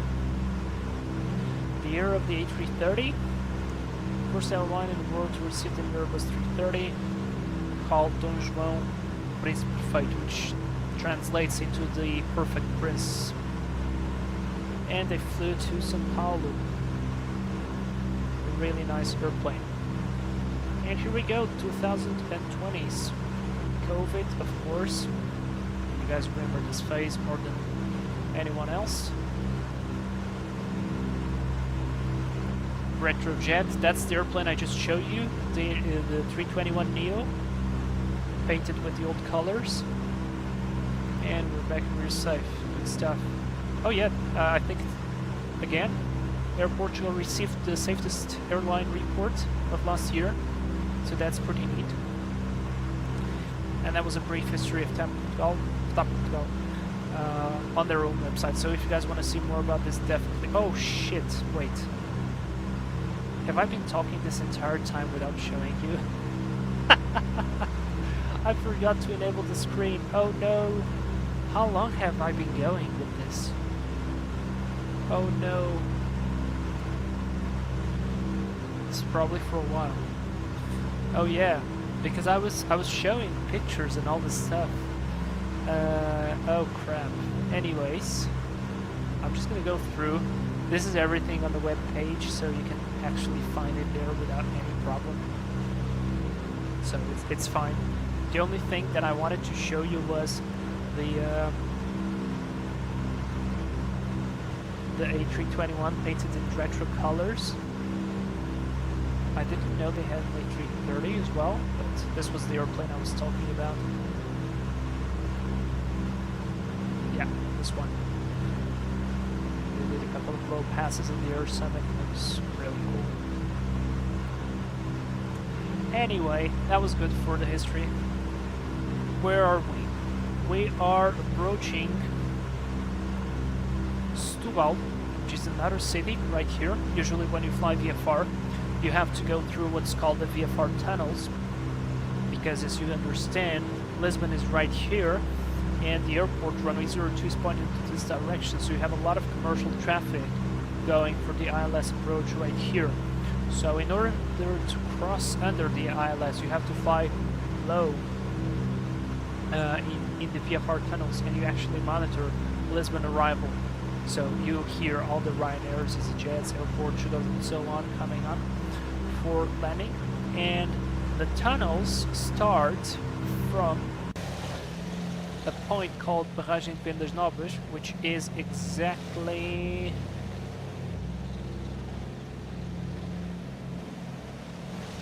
let me just make sure I'm not saying any crap. It should be exactly here, because there's a dam, but I'm not seeing the refueling station, so I'm wondering if that's true. Oh, yeah, it's somewhere along this area. So there's a refueling station, you have a small airfield right there. So you kind of come here, this is one of the waypoints, and you fly over to here, then you fly over the city, then you fly between these two mountains at like, if I'm not mistaken, if you're flying on that direction, you fly at 1,500. No, sorry, 2,000 feet on that direction, then you descend to 1,500. And if you're flying back from there, you're flying at 1,000, then you climb to 1,500.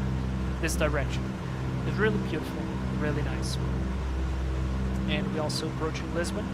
So instead of doing this, I'm gonna go direct for the river. You guys remember we overflew Tejo River. This is it. This is still it, and it's beautiful. So let's go. Let's go there.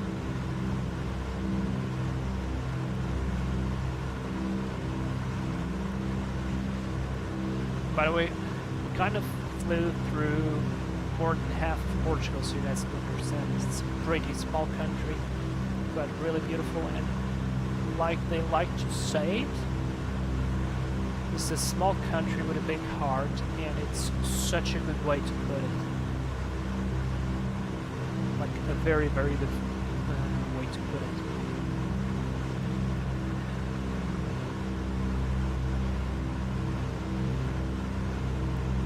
Okay, in order to speed things up, allow me to do this, so I can actually enjoy a little bit of the low pass. This bridge here is called Vasco da Gama, which was one of the guys who discovered. No, wait, he didn't discover anything, but I think he crossed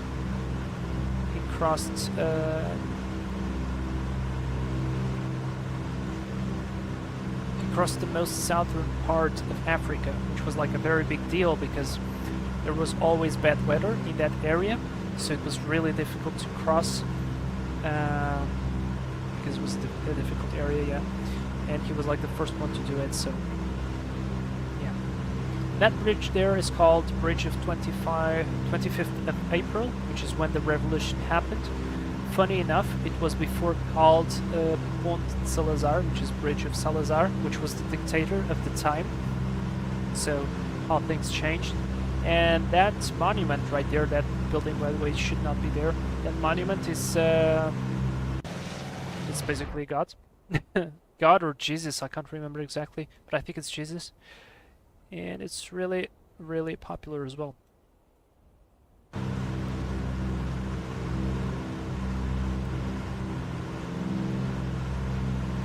Alright, let's start slowly descend. Let's do like a low pass over, or not exactly a low pass, but slowly start to descend near the river, and then we fly to Sintra, which is, the airfield should be located somewhere in this area. There it is, actually.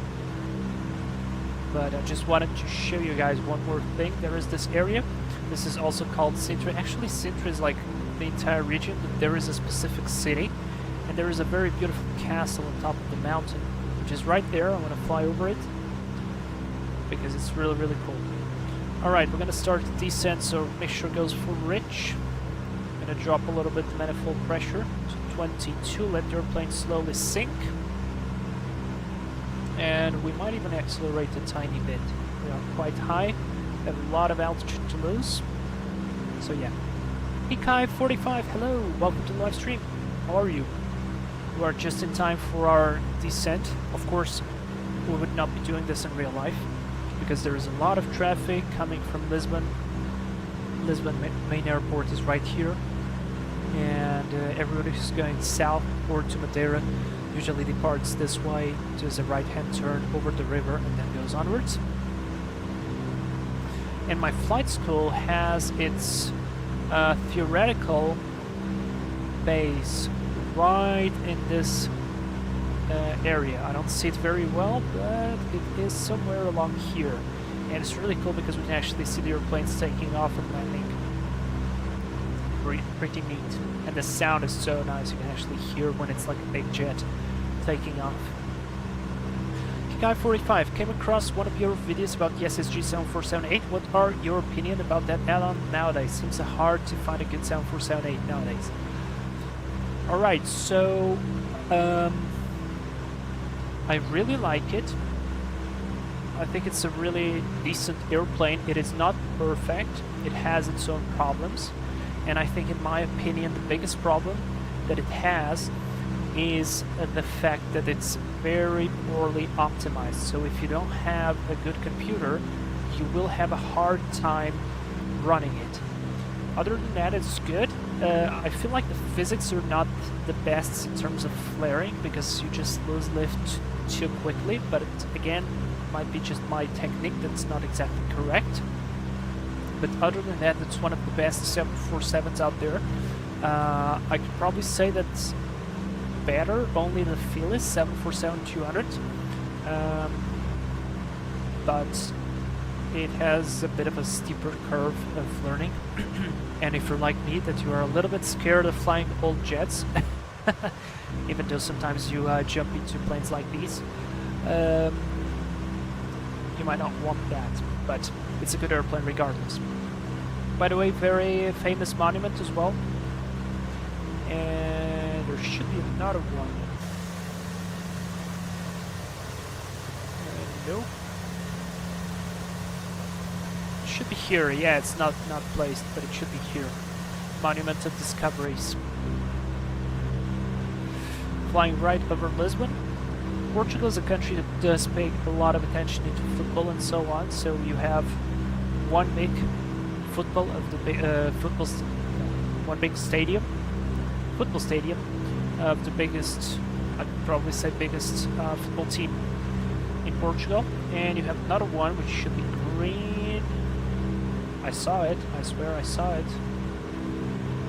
Ah, right there. Yeah, that's another one, very big team. And the third big team is located in Porto. We actually overflew it, but I forgot to mention it. And this is the commercial, like the big shopping center called Colombo.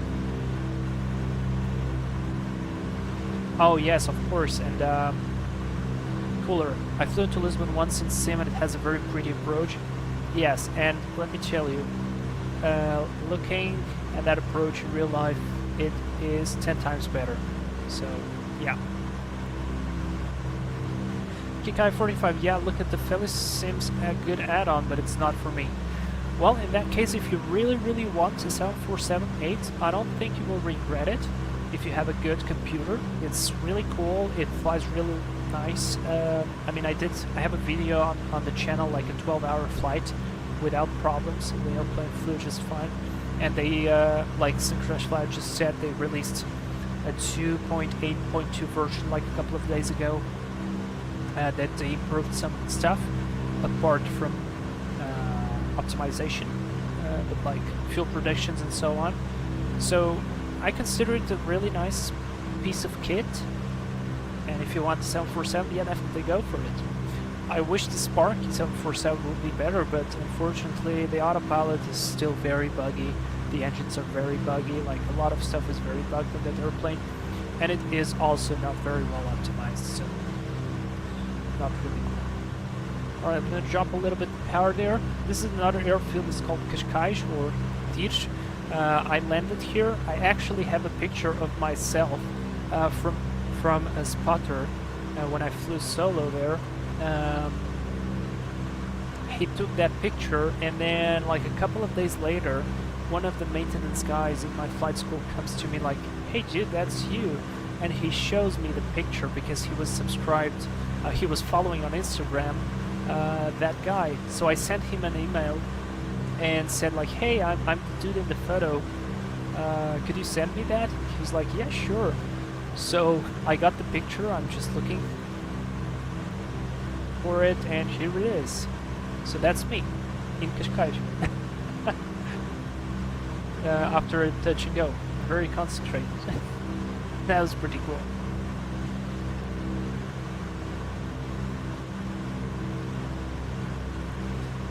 And here we go, we are approaching Sintra. Sintra airfield is right there.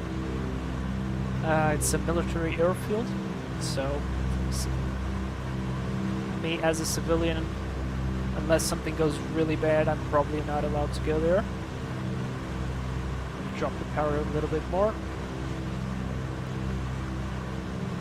And yeah, there is a circuit here, so if you have a sports car, you can go there and do some laps. The shoreline has some beaches. The water is quite cold. Let me warn you. If you guys look at those pictures in Portugal of amazing beaches, yes, the beaches are amazing, but the water is cold. Very cold.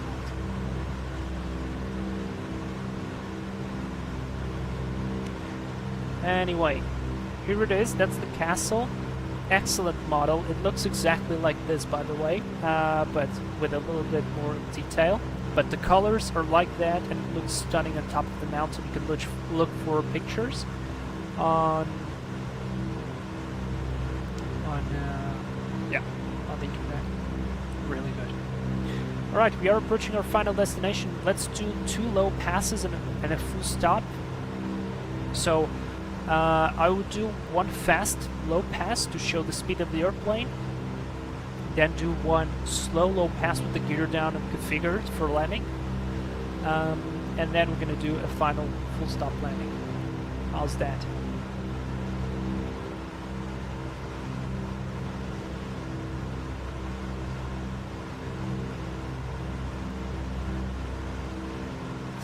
Kick 45, yeah, tried to park as well, was a pain. That's a good way to put it. Beautiful photo, yeah, and that was really a surprise to me. Okay, landing lights, I never switched those off. Fast belt sign is going to go on. Taxi lights, not required for now. Fuel pumps are going to come on. Mixture is full rich. Temps are looking good. Probably need a little bit of carb heat on. That is done. Guy 45, so I'll look onto the SSG. Thank you for your input about it. You'll like it, I promise you. I mean, at least I'm like 70% sure you will like it, because it has really changed over the time. Alright, entering base turn here. Adding a bit of power. I don't want to slow down that much.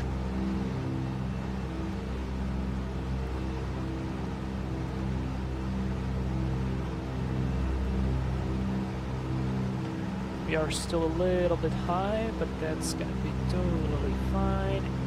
And let's go pull the props full forward. Or actually, never mind. Nope, that was a mistake on my side. This one has a slightly different procedure, so I'm gonna just go 2,300. Like that. Base turn, speed looks good. Let me change the time a little bit. Like that. Oh yes. Right hand turn for a low pass. But tell me also he won't fly aircraft with more than 11 buttons. My picks... What? My picks say... Sir... What? Sorry, I kind of didn't understand that. Yeah, well, not more than 11 buttons on the engineer's panel. Alright, here we go. I'm gonna try to fly this from the outside view, so we can actually have like a view from the tower.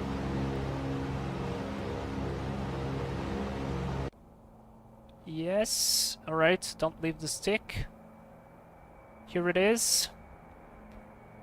A bit of power.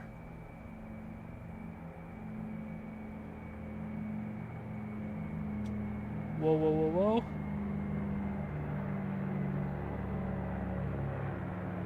Ah man, it's a little bit... I thought it would make more noise. Let's do a climbing turn. Neat. Add a bit of manifold pressure. And I'm pretty sure we will need some... Oh, we are slow. Okay, let's fly the plane. We got quite slow there. Where are we looking in terms of temperature? Carburetor heat off. Let's get to 1,000 feet.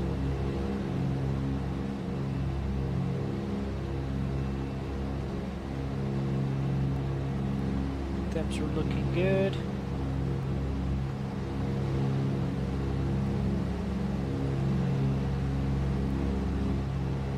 trying to do another one, but slower now and better. There's 1,100. We are on the downwind. Start to slow down.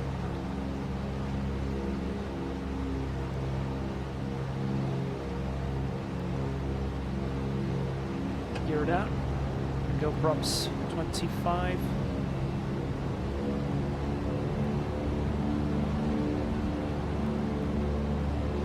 Flaps 1/2. Right hand turn.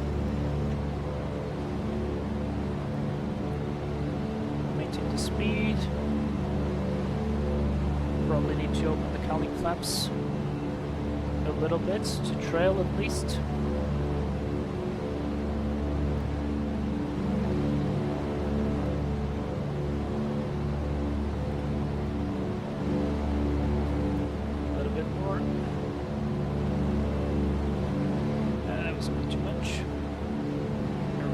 Runway, there's a runway. Slowly start the descent.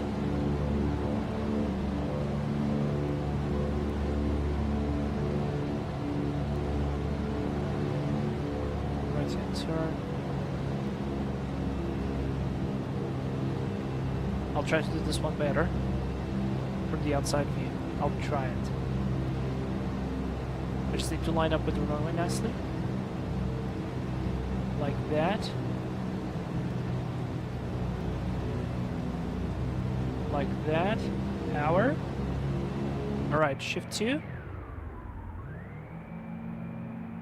No, don't touch down. That was almost a touchdown. And there's a low pass for you guys. Let's do a little bit of wing wave.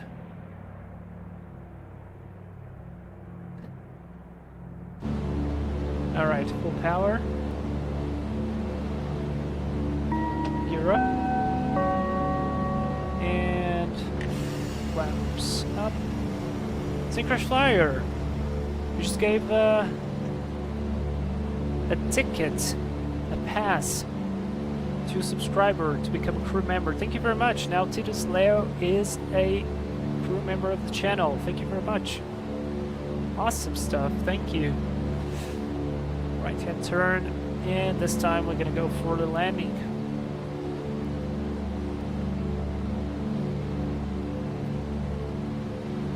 There's 1,200, level off, get some speed.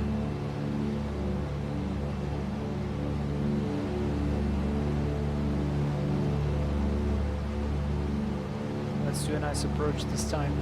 It's been a little bit messy so far.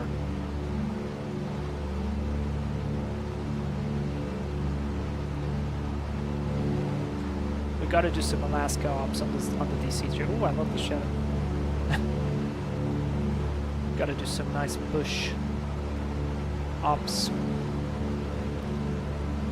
on it. There we go. Lined up with the runway. Let's go taxi line on.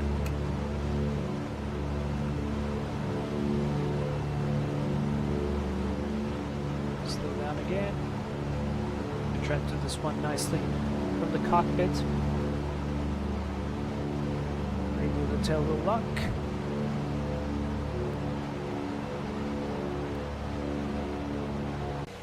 Gear down.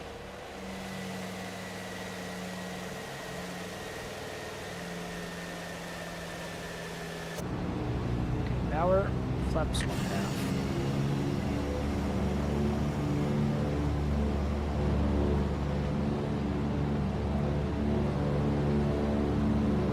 Alright, let's go. Right hand turn. Let's do a nice continuous turn.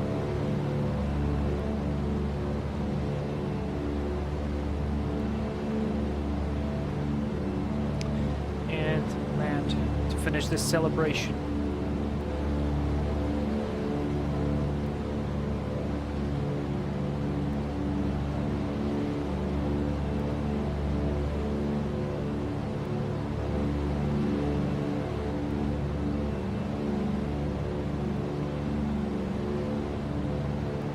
Slowly start to descend. There's the runway looking good. Let's go flaps full. Go for 90 knots. There's 90. Nice turn into final. Man, this airplane is so nice to hand fly. We've been hand flying the entire stream. Power to stabilize it. There we go. Looking good. 90 knots. One red. Two reds on the profile.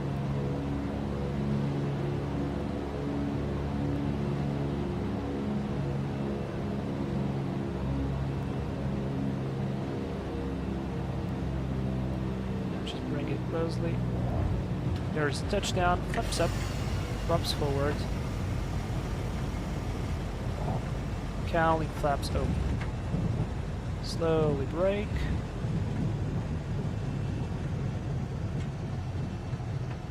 I wonder if we can leave here.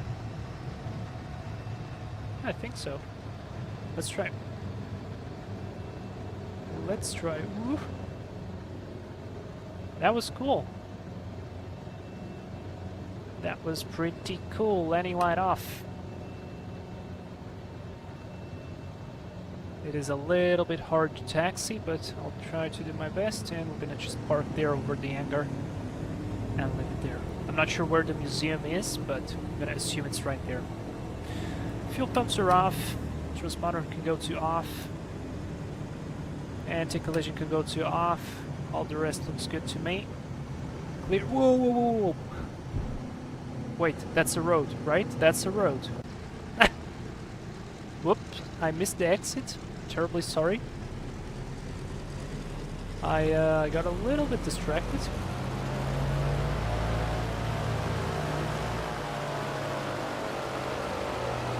No big deal, it's a DC-3, so it can actually take a little bit of grass.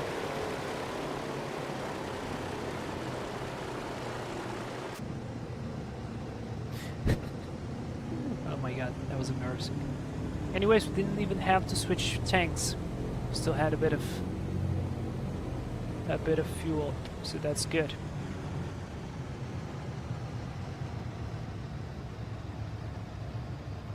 Turn here via the route to the left.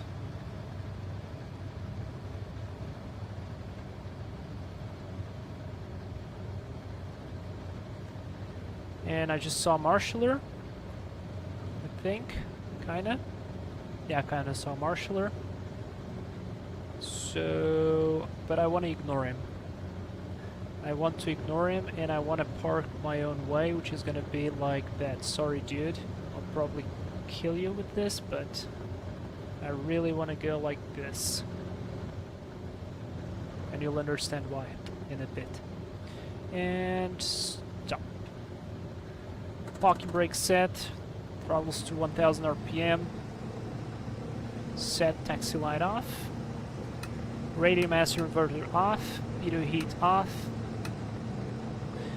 Fuel pumps are off. Gens are good. Cut off the engines. Wait until they stop. Gens off. They have stopped. And magnetos off. Fast seatbelt sign off. Beacon light off. I'll leave the rest for now. Cowling flaps are open, so that's fine to me. And what else? Close the fuel tank. Off. And off. Well, there we go. Just open the doors. Wrong button.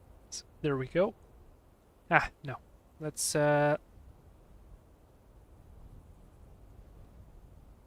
leave like that. And now I just want to put it into the sunset time. Ah, the angle is a little bit off. Alright, I'll just leave it like that. Anyways, guys, I hope you enjoyed this live stream of a little bit of history of the flagship airline in Portugal, Air Portugal, and on the DC-3 across a lot of the places where I already flew in real life, so I tried to give you an idea of what it was like. So I hope you enjoyed that, and you enjoyed this a little bit unperfect low passes. That was really fun. A little bit of a different live stream. So yeah. Again, sorry for telling you yesterday that I was not streaming and then I was streaming today, but I was really not planning to. Had to recharge a little bit my batteries, and I wanted to do some flights on the 720, and basically my idea was to be doing 2 streams because it would require me to do 2 different live streams so we could actually enjoy a lot of the 720 stuff. But I'm working on something for the 720, and you'll understand what is it, and I think it would be really nice to see, and I hope to learn something new as well for all of you and me as well. So yeah, thank you guys for being here. Synchronous Flight 7, thank you again for getting a boarding pass to somebody on board to become a crew member of the channel. That's really cool. And yeah, I will wish you a great week. See you on the next weekend. Let me just tell you, I'm not sure I will be finished with the 720 for the next week because possibly that will require me a little bit more time. And so because of that,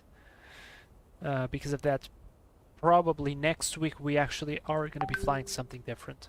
But yeah, thank you all for being here. I love you guys. Have a good week. Bye bye.